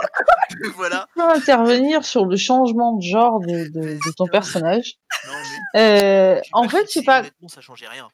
quand j'ai reçu le fragment précédent, j'ai vu ça en fait comme, je sais pas pourquoi, je me suis imaginé de suite comme quoi c'était une nana, genre qui en avait marre. Elle en avait marre, elle avait envie de tout plaquer. Et je sais pas, il y avait une histoire, je crois que c'est Mary, toi, avant, qui avait mis un postulat comme quoi elle devait régler ses comptes avec des gens et régler ses comptes avec d'autres personnes qui avaient des gens importants. Voilà. Et en fait, j'ai vu ça comme genre, je sais pas, j'ai vu ça comme une nana qui avait envie de tout plaquer. Et que du coup, bah, il y avait un eyeliner. Et quand t'as envie de tout plaquer, généralement, t'as envie de boire un verre. Donc, désolé, pardon. Non, mais c'est cool. Mais il y avait d'avoir pas de la genre justification. avant, donc je pouvais pas Non savoir. mais je n'ai pas défini le genre. Après, je n'ai pas trouvé ça particulièrement impératif. Moi, au final, ça ne me dérangeait pas dans la narration. L'aspect vol vers l'inconnu, j'ai plus dans mon texte, j'avoue, je n'avais pas vraiment d'idée d'accroche pour ce fameux vol vers l'inconnu. Alors j'ai plus tenté de placer le cadre psychologique du personnage plus qu'autre chose. Et laisser justement le vol vers l'inconnu par ceux qui allaient s'occuper du cadavre par la suite. C'est tellement glauque de dire ça comme ça. Alors, une question. Du coup, le personnage principal dans ton histoire façon film français, est-ce que ce serait plutôt Christian Clavier, Danny Boone, Marion Cotillard ou Mimi Mati?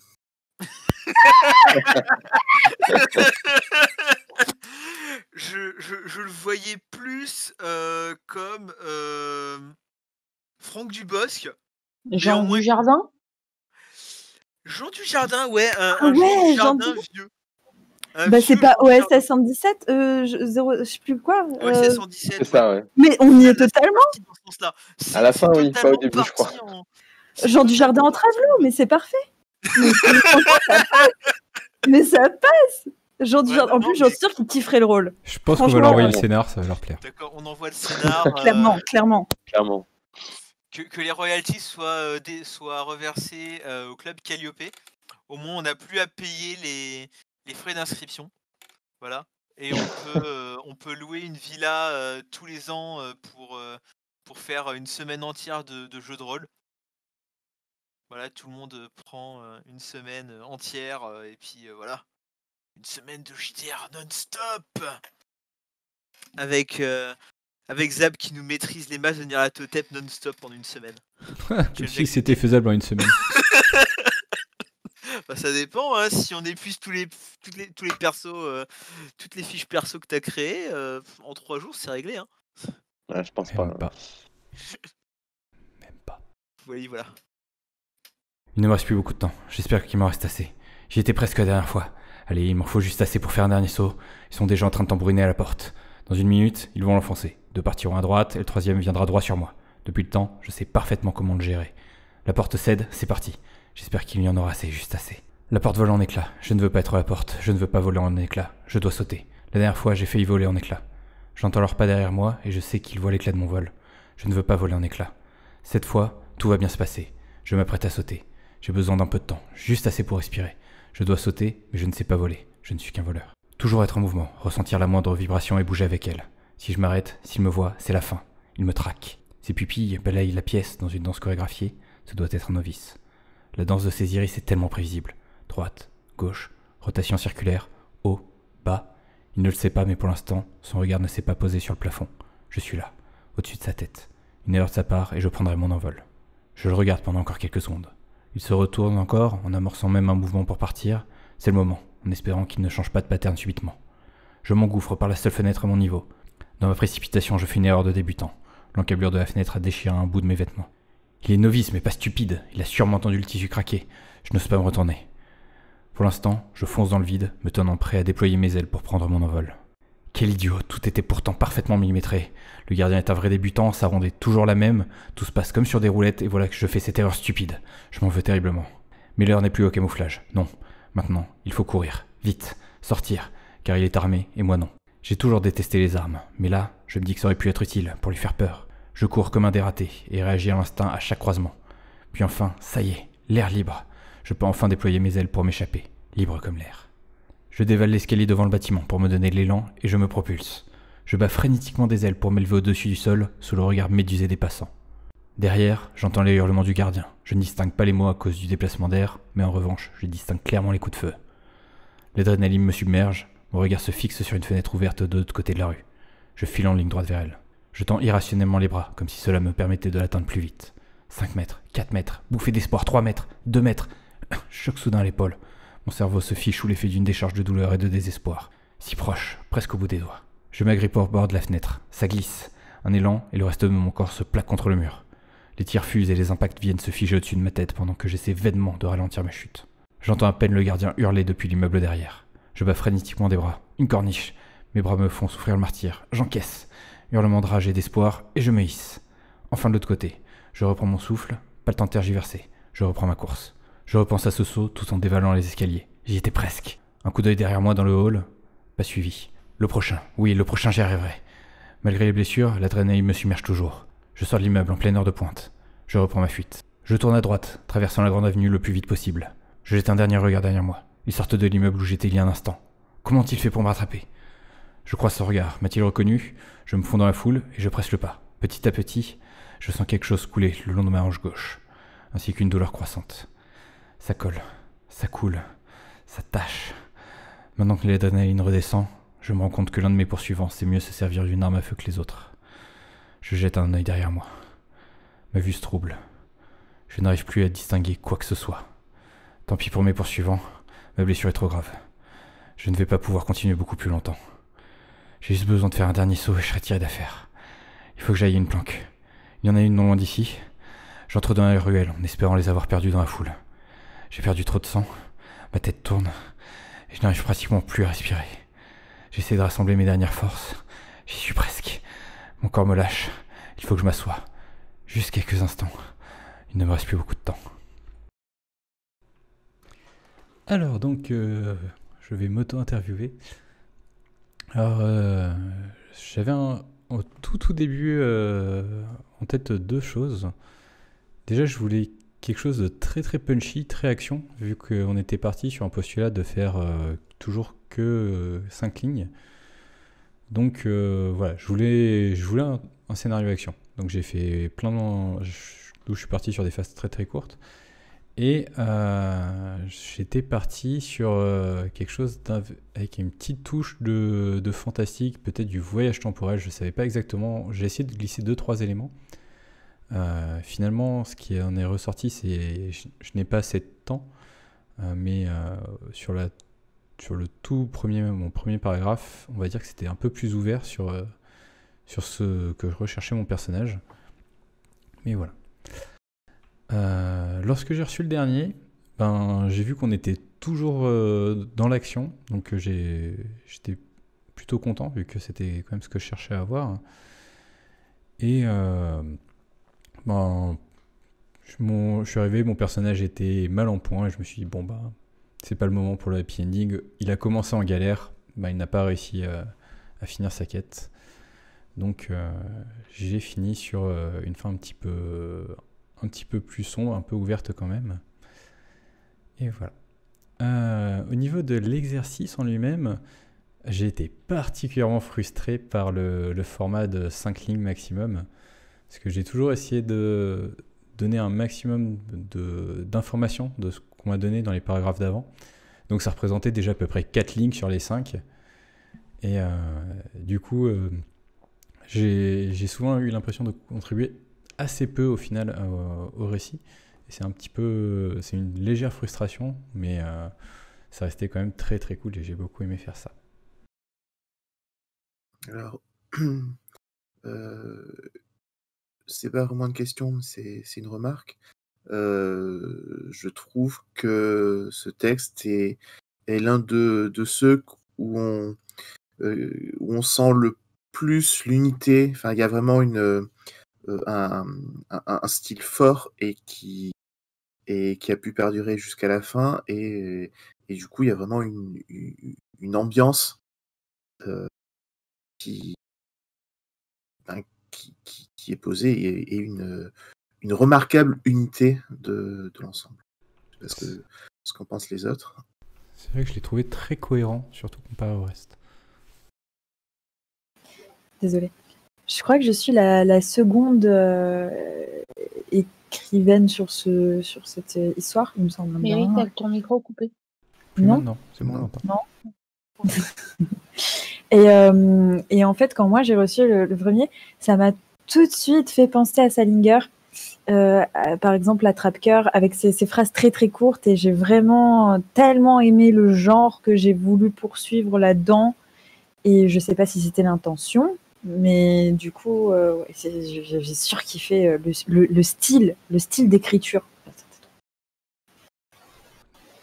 Comme disait Philou, c'est resté cohérent jusqu'à la fin. Donc je pense que le style a été maintenu et je trouve ça particulièrement cool. Ce matin-là, c'était le grand matin. Les vents n'étaient pas particulièrement forts, mais ils suffiraient. Tania réveilla Sébastien, son ami d'enfance, sans ménagement. « Debout !» Sébastien ronchonna mais se leva, lui aussi excité par ce grand voyage. Leur navire était prêt. Ce n'était pas le grand luxe, mais il avait le mérite d'être piloté avec eux seuls.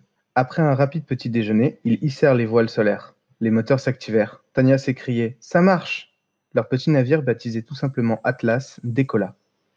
Il avança vers la falaise et plongea. Les voiles rayonnèrent et l'Atlas se redressa.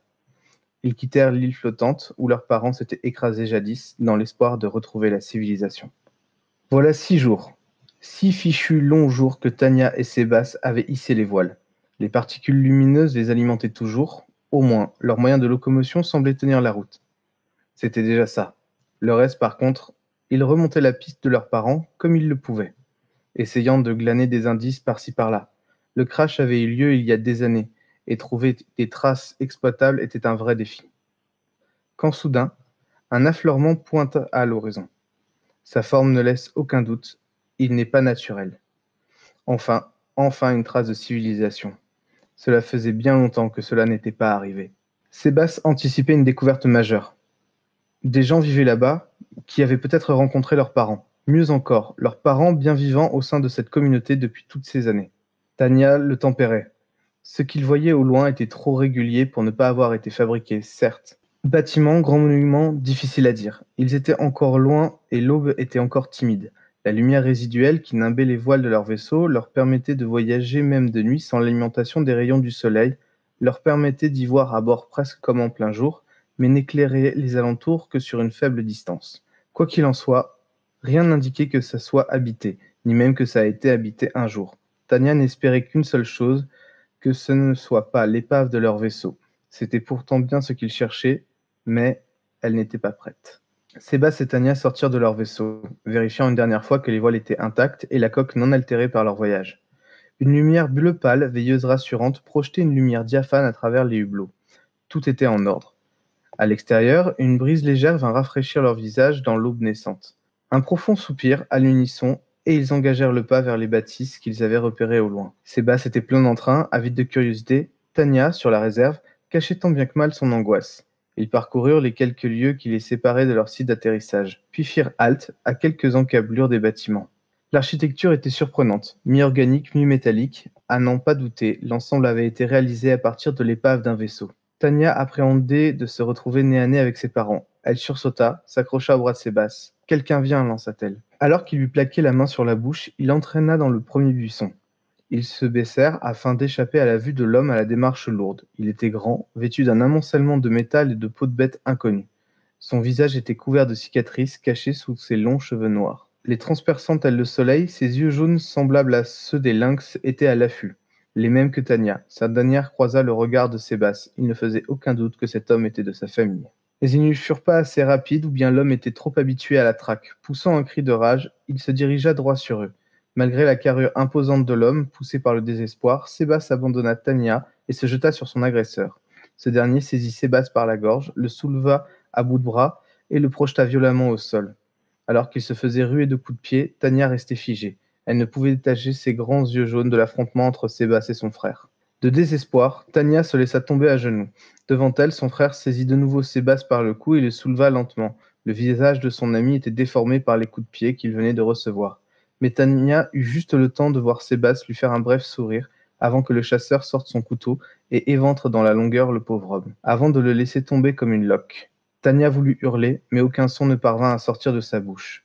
Seuls ses yeux jaunes exprimaient tout l'effroi et la douleur dont elle était victime. Le cœur ou le sang, le monde autour de Tania n'était que brouillard et son âme était noyée par le chagrin. Sous ses yeux, son frère, celui avec lequel elle avait partagé sa première chasse, celui qui lui avait appris les pièges et la traque, celui avec lequel elle avait affronté les blizzards hivernaux, venait d'ôter la vie à celui qu'elle aimait. Elle n'en prenait conscience que maintenant, en cet instant. Son cœur se déchirait tandis que la vie quittait Sébastien dans une grimace figée. Son sourire, son regard, ce tic nerveux qu'il avait toujours lorsqu'une idée lui traversait la tête, tout cela s'envolait avec son dernier souffle. Le poing de Tania se referma dans une crispation pleine de rage sur la garde de son épée, et le fer blanc fut mis au clair. Tania se rua sur son frère. Ses larmes, comme sa rage, se déversaient dans ce combat. Son frère dominait. L'issue de l'affrontement semblait déjà déterminée, et pourtant la jeune femme avait un plan. Lui riait de voir sa sœur en si mauvaise posture.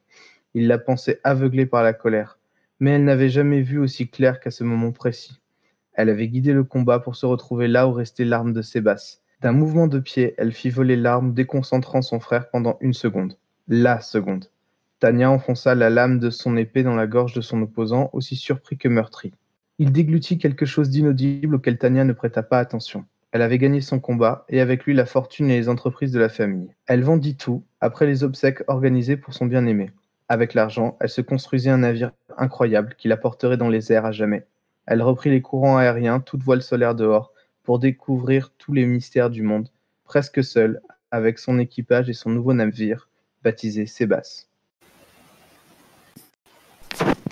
C'est sûrement le texte qui est parti le plus en sucette.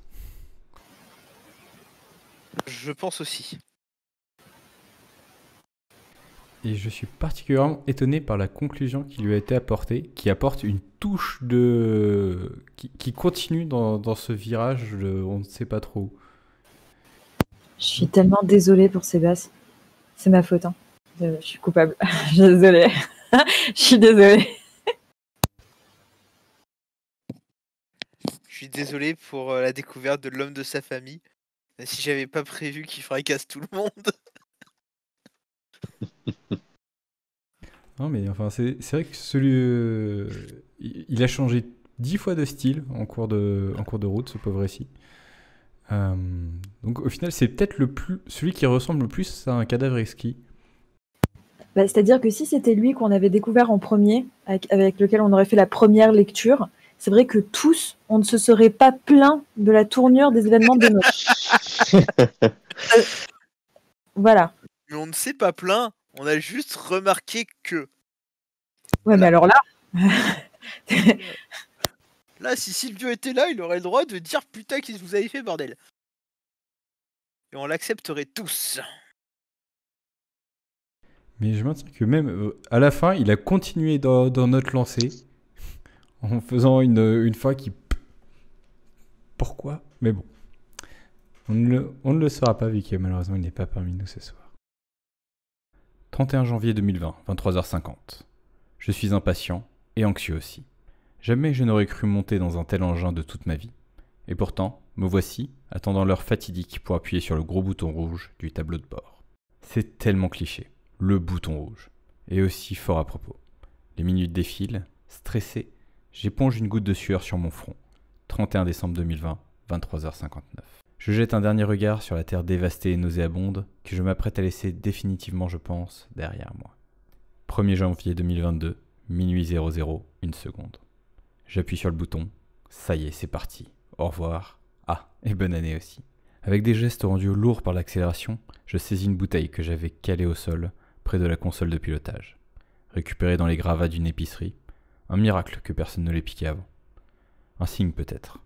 Du champagne. Sur le caillou ravagé qui était encore mon monde une minute plus tôt, c'est ce qu'on buvait au Nouvel An. Moi, ça ne m'a jamais tenté. Moi et mes potes, avec le peu d'argent qu'on avait, On se payait plutôt du shit. Mes potes. Je lève la bouteille, lance un faible. Salut les gars. La fin de 2020, c'était bien pourri. Aussi, vous n'avez pas raté grand-chose. Puis j'ingurgite une bonne lampée pour dissoudre le nœud qui commence à élire domicile au fond de ma gorge. Je manque de tout recracher. Infect. Et pas très efficace. Dans l'habitacle de pilotage, je jette par la fenêtre ce champagne éventé et infect. Seul, je rumine mes souvenirs passés. Mes potes, nos nuits de défonce, nos conversations sans queue ni tête à refaire le monde dans un instant d'hilarité en plein trip, le pétard dans la bouche. Nos pires prédictions n'étaient rien face au spectacle de désolation qui se profile devant moi. À travers la baie vitrée, là dehors, le monde n'est plus. Enfin si, il ne reste que les ruines de notre arrogance. Je pousse la machine à fond, la sensation d'accélération me fait du bien. Oubliez. Merde, je décélère. Tire à fond sur le manche en pivotant dans les palefreniers. La machine obtempère dans une complainte de tôle et de crissement strident. Ça passe. Je stabilise. Doucement pour soulager la machine. Mon unique moyen de survie. Je fais demi-tour.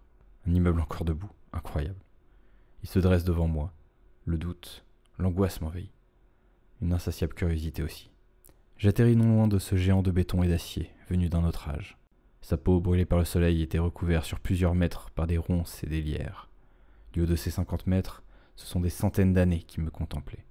Et dire que l'humanité a réussi, grâce à un assemblage de briques et de brocs, à construire de tels bâtiments. Ce n'est rien face aux 3 flèches d'argent, mais nous parlons d'une époque que les anciens peinent à se rappeler. Ces portes, autrefois alimentées par une énergie oubliée et désuète, restaient définitivement closes.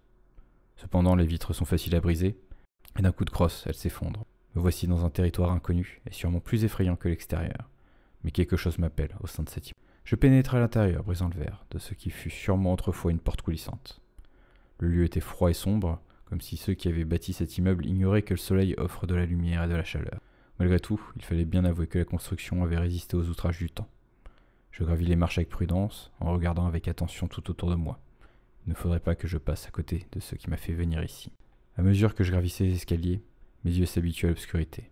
L'air glacial, quant à lui, avait fini de traverser mes vêtements et attaquait à présent ma peau pour me ronger mes os. Je furetais à chaque étage, afin de trouver ce que j'étais venu chercher, tendant l'oreille pour savoir si ce lieu a été réellement abandonné. Il semblerait.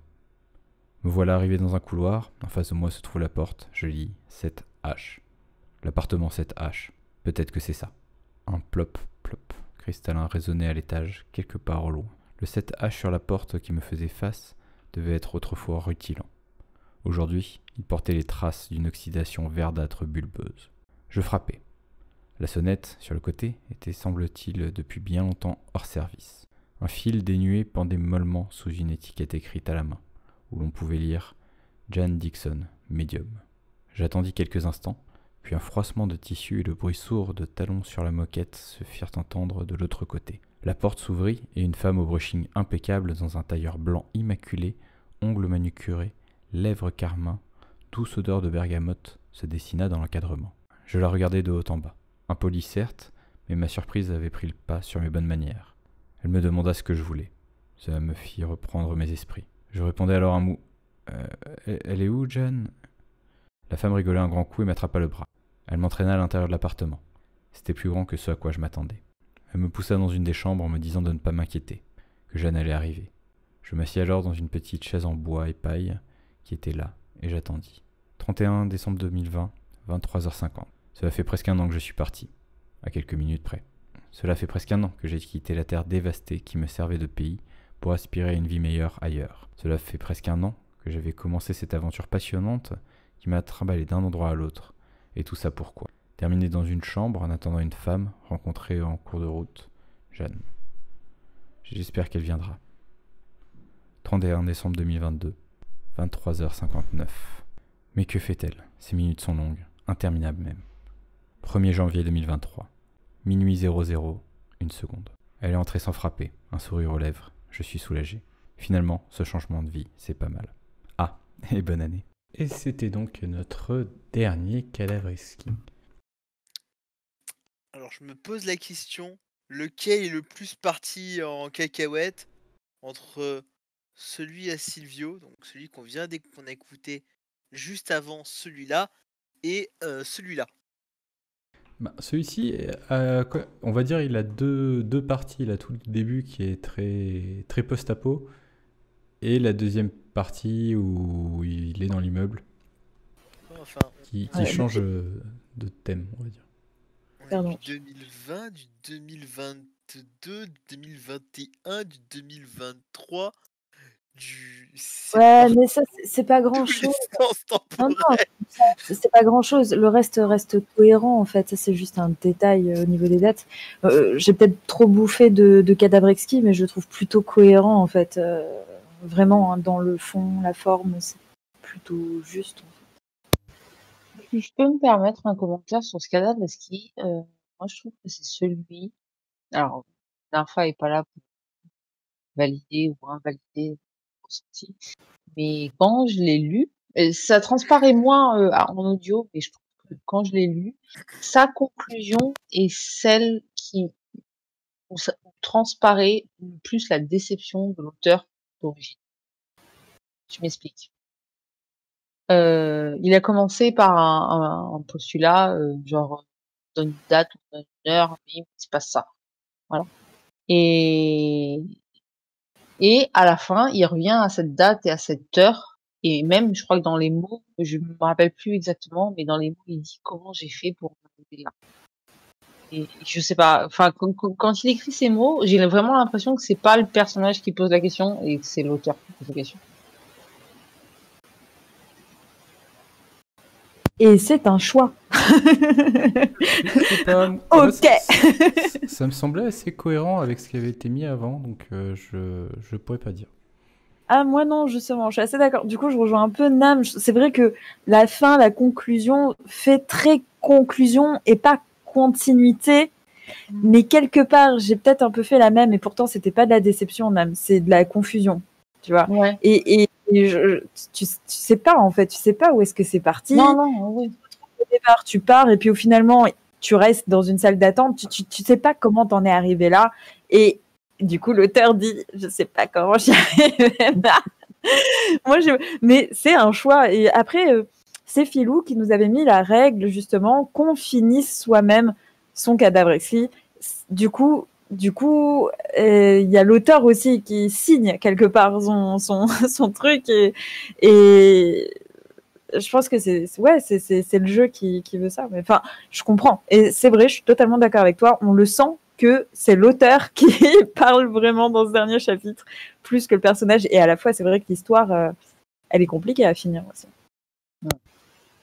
Ben, je suis d'accord qu'il y a un côté méta et un jeu entre l'ambivalence entre le personnage, d'autant que c'est un narrateur à la première personne, et l'auteur. Après, je suis pas certain qu'effectivement que ce soit de la déception. Ouais. Peut-être un constat, ou je sais pas. Mais... Faudra lui demander. Enfin, voilà. Bon, encore une fois, c'est mon ressenti. Moi, j'aimerais faire un commentaire sur ce texte, parce que, lorsque j'ai commencé le cadavre exquis, donc j'écris mon propre début, et la première histoire sur laquelle j'ai eu à intervenir, qui n'était pas la mienne propre, c'était celle-là. Et je savais pas du tout ce que l'exercice allait donner de la part de tout le monde. Moi, j'avais opté pour un début qui était relativement neutre. Voilà, comme c'était un... pour lancer, je ne m'attendais pas en fait à ce qu'au final, on ait des textes qui soient aussi chargés, aussi forts thématiquement et dans la tonalité. Non pas que je n'ai pas confiance en nous pour produire ce genre de texte, mais je m'attendais à ce que, pour un exercice que tout le monde découvrait, je m'attendais à ce que ce soit peut-être un peu plus sage. Je suis extrêmement content de ce que ça a donné au final, hein, et je pense que ça a dépassé mes espérances. Mais voilà, et moi-même j'avais opté pour un début plutôt sage.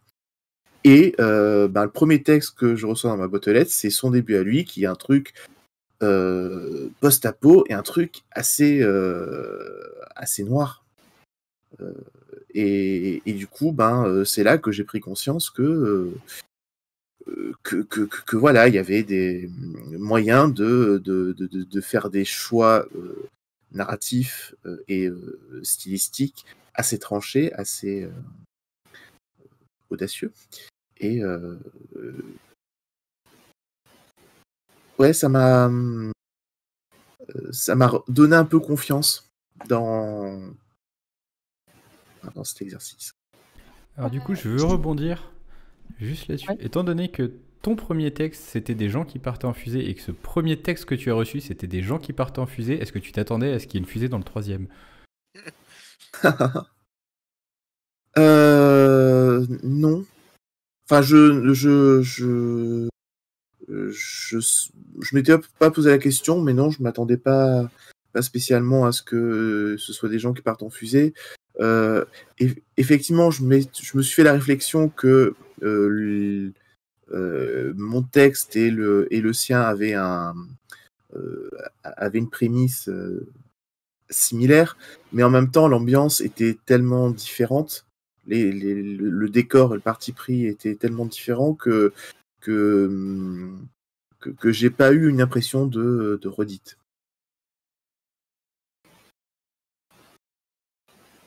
Moi, je vais réagir vis-à-vis de ça, justement, dans le sens où Phil, tu disais que ça avait été son premier fragment que tu as reçu. Peut-être que je me trompe, mais en tout cas, c'était pas loin. Je crois que c'est le texte de Marfa, Guillaume, du coup. Ça a été un des tout derniers que j'ai reçu, sur lequel je devais produire. Et je crois que c'est, en fait, dans l'exercice du cadavre ici, qui a duré quand même plus d'une semaine, c'est celui où, en fait, où je me suis dit, vas-y, lâche-toi. Je m'explique. Au tout début, quand j'ai reçu mon premier cadavre style, comme toi, tu vois, je m'étais dit, bon, ok, ce que tu vas faire, c'est que tu vas analyser le style, machin, tu vas essayer d'y répondre, ça et tout. Mais j'essayais pas trop de prendre position. C'est-à-dire que j'osais pas insérer dans l'histoire des éléments qui pouvaient faire basculer l'histoire. Et au final, plus ça a avancé, et d'ailleurs ça a commencé à se manifester avec le texte de Pierre, où voilà, j'ai genré le héros. Et plus j'ai avancé dans l'histoire, je me suis dit, bah en fait, si chacun ne prend pas position dans le texte et ne lance pas quelque chose, en fait, l'histoire va être qu'un immobilisme, une analyse d'une situation, et finalement, l'histoire va même se cantonner que au même décor de départ. Voilà. Et c'est aussi pour ça, justement, que je parle de ça sur le cadavre de Guillaume. C'est parce que moi, je recevais mes fragments de Mary. Et Mary je ressens bien le côté post-apo. Il se passe quelque chose. On n'est pas dans un décor très, très, très contemporain, sain. Je sens bien le côté post-apo. Je l'ai compris, je l'ai analysé. Et d'ailleurs, c'est pour ça que le personnage que je mets en scène dénote complètement avec le reste de l'univers. Je me dis, il faut insérer un élément perturbateur, voilà. Et ça, je m'en suis rendu compte que à la fin de l'exercice. Et je pense que si jamais je devais retenter le Cadreski, j'essaierais ça dès le début. Enfin, je sais pas pour vous, mais en tout cas, enfin pour moi, dans l'exercice du Cadreski, il y a eu un cheminement qui s'est fait Au départ, je suis un peu timide, j'ose pas. J'essaye de suivre un peu ce qui m'a été donné, de faire un peu comme, voilà. Et vers la fin de la semaine, j'étais plus dans le côté, vas-y, bouscule les choses et essaye de perturber l'histoire. Non, pour moi, en tout cas, c'est exactement l'inverse. J'étais en D'accord. mode YOLO et tout ça et tout ça. Et en fait, j'avais tout simplement pas réalisé, mais vraiment jusqu'à la fin, à la toute fin, quand on a envoyé, enfin, qu'on a écrit nous-mêmes notre dernier paragraphe, que ça allait être en live, sur Twitch, que ça allait être écrit, que ça allait être envoyé sur Facebook. Et là, je me suis dit, oh putain, qu'est-ce que j'ai foutu? Je voudrais revoir tous les trucs. Qu'est-ce que j'ai écrit comme stupidité? En vrai, ça a été l'inverse, tu vois. Je pense que j'aurais plus de retenue si on en refait.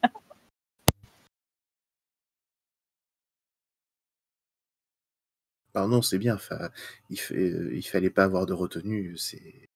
Voilà. Et justement, on en a un peu discuté, mais ce qu'il y a de bien avec cet exercice, c'est que comme de toute façon, on est responsable que de son petit bout de texte.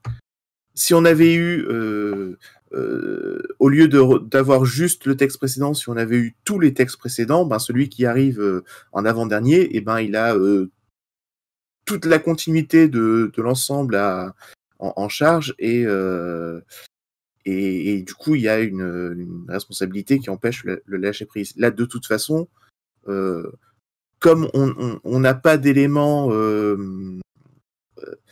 comme on ne dispose que d'une vision très partielle de l'histoire, c'est plus propice au fait de se lâcher et d'y aller en mode YOLO. Donc ça c'est très bien.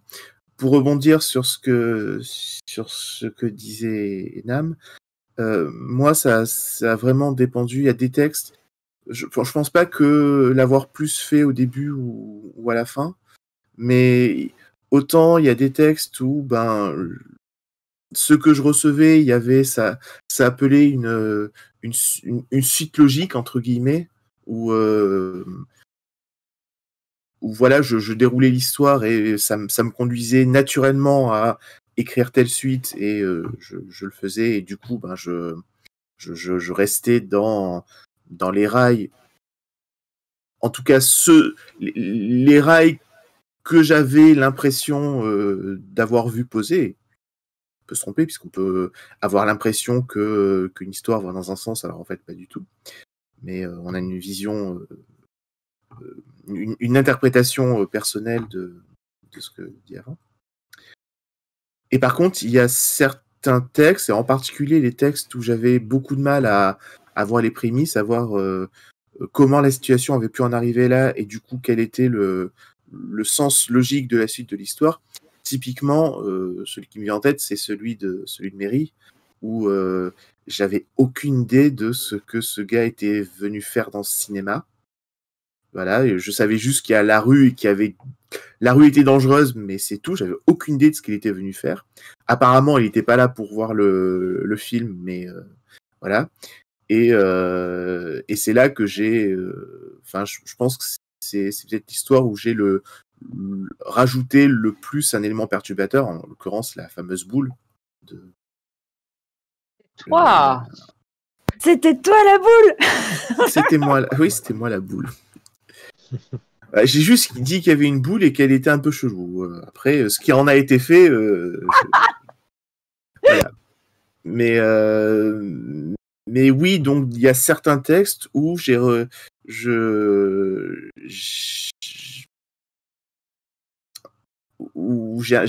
peu cassé, ou en tout cas j'ai apporté une rupture, mais ça n'a pas été systématique et ça dépendait vraiment de ce que je recevais. Ouais, c'est comme pour moi, c'est moi l'œuf dans celle de Zach. Mais c'est vrai que tu vois, du coup, je suis contente parce que ça a été un élément perturbateur qui a amené plein de choses. En vrai, ils ont tué mon bébé en fait. Hein. En vrai, ils ont tué mon bébé. Je suis dégoûtée. Pardon. D'ailleurs, ouais, d'ailleurs anecdote pour ça, pour l'histoire du truc. C'est que donc du coup Mary est l'instigatrice de sa propre histoire, je la reçois ensuite, j'écris le truc, enfin j'ai réfléchi toute la journée et j'ai écrit le truc assez tôt, il doit être je sais pas 17h, une connerie du genre, je l'envoie directement à mon correspondant et là je me rends compte en fait que je viens de tuer son histoire. Je m'en rends compte genre peut-être je sais pas 1 heure après que j'ai tué son histoire. Et donc du coup, j'ai envoyé vite un message à mon correspondant en disant ah désolé, est-ce que je peux corriger l'histoire et te faire un errata? Et il m'a dit bah oui, il y a pas de souci. Sauf que j'ai vu sa réponse bien après la deadline qui avait été imposée par les règles ici. Et et donc du coup bah j'ai voulu jouer le jeu et je n'ai pas corrigé l'histoire et je l'ai laissé tel quel et j'ai dit bah tant pis. Puis tu t'es coupé sur ce coup-là. En plus, c'était le premier jet, donc enfin, je crois que je l'ai reçu. C'était le premier texte. Je dis bah tant pis, tu joues le jeu, t'as raté. Puis voilà. Mais Si je puis me permettre, Nam, t'as pas gâché l'histoire. T'as rendu exquis le cadavre. ouais, voilà, ouais. On va dire ça comme ça.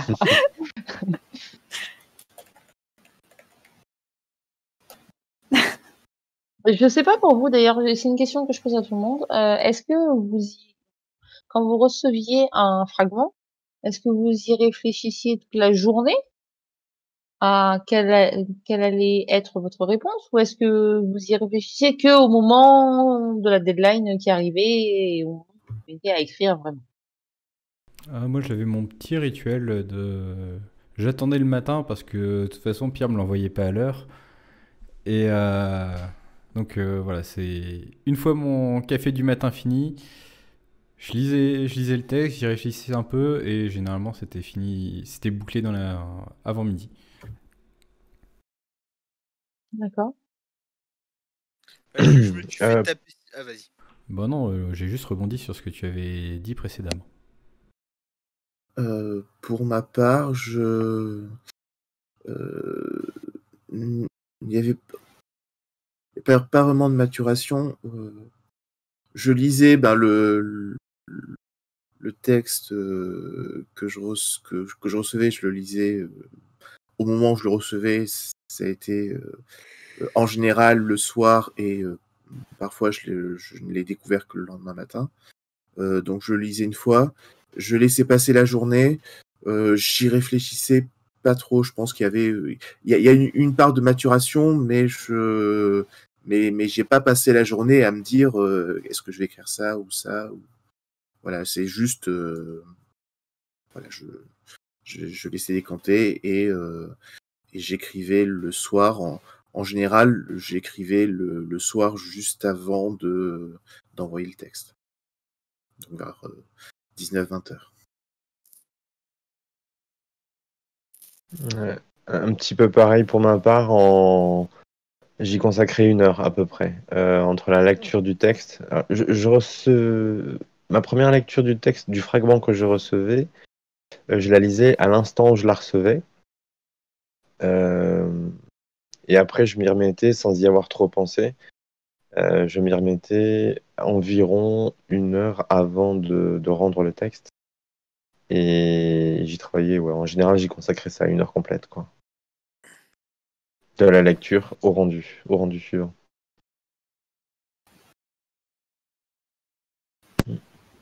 Moi, j'arrive pas à être régulière.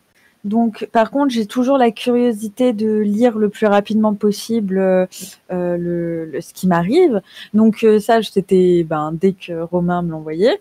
Et du coup, en fait, j'ai ouvert en fait un brouillon sur l'ordinateur, comme je suis très souvent sur l'ordinateur. Et en fait, je me fixais pas. Enfin, je savais que j'avais une deadline. Mais je savais que c'était Nam et que Nam était de toute façon horrible avec ses deadlines. Donc je me suis dit, ça va, au pire, si j'ai 2-3 heures de retard, je m'en fous. Non, ça va, j'étais tranquille. En vrai, je me paniquais pas vis-à-vis de ça. Voilà. Et donc du coup, quand j'avais de l'inspi, j'allais directement sur le brouillon. Mon brouillon était tout le temps ouvert, j'écrivais, je revenais dessus, tout ça, voilà. Mais ça dépendait. Enfin moi, le niveau de l'heure, grâce au brouillon, c'était n'importe quand dans la journée, quoi. Voilà. Ça dépendait quand j'avais l'inspiration. J'étais très comme toi. Enfin, pendant une semaine, j'ai eu un fichier texte qui a été ouvert en pareil. continu sur mon ordinateur et quand ça venait, et quand... la même, ouais.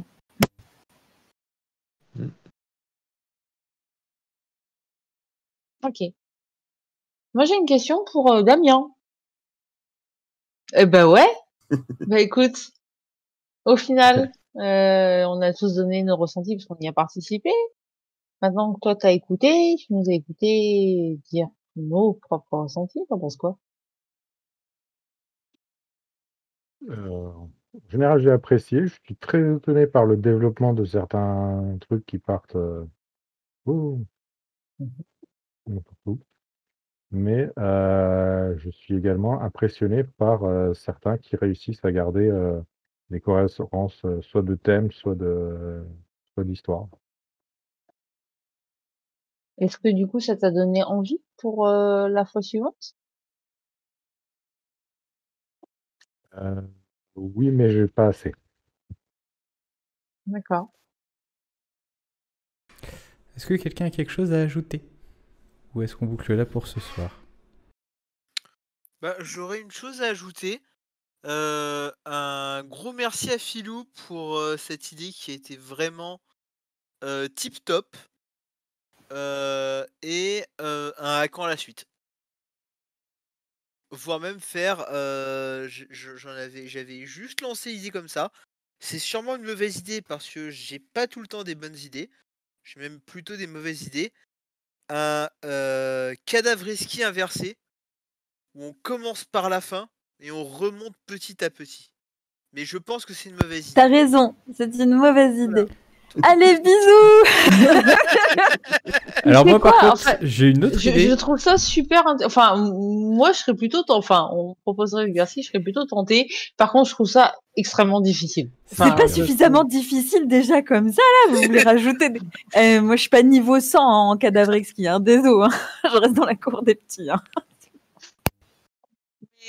ça me paraît difficile. Mais ça, enfin, moi, je trouve ça intéressant. Quand même. Enfin, l'idée est bonne. Eh bien écoutez, si l'un des personnes qui ont regardé cette vidéo ont tenu les 2 heures complètes et qu'ils ont une idée pour le prochain thème, n'hésitez pas à le laisser dans les commentaires. Ça sera peut-être le vôtre qu'on choisira. Déjà, félicitations d'avoir tenu 2 heures. Merci à toi. Et merci bien sûr à vous tous d'avoir participé à cette émission de retour sur ce cadavreski. Merci à tous d'avoir fait le cadavreski.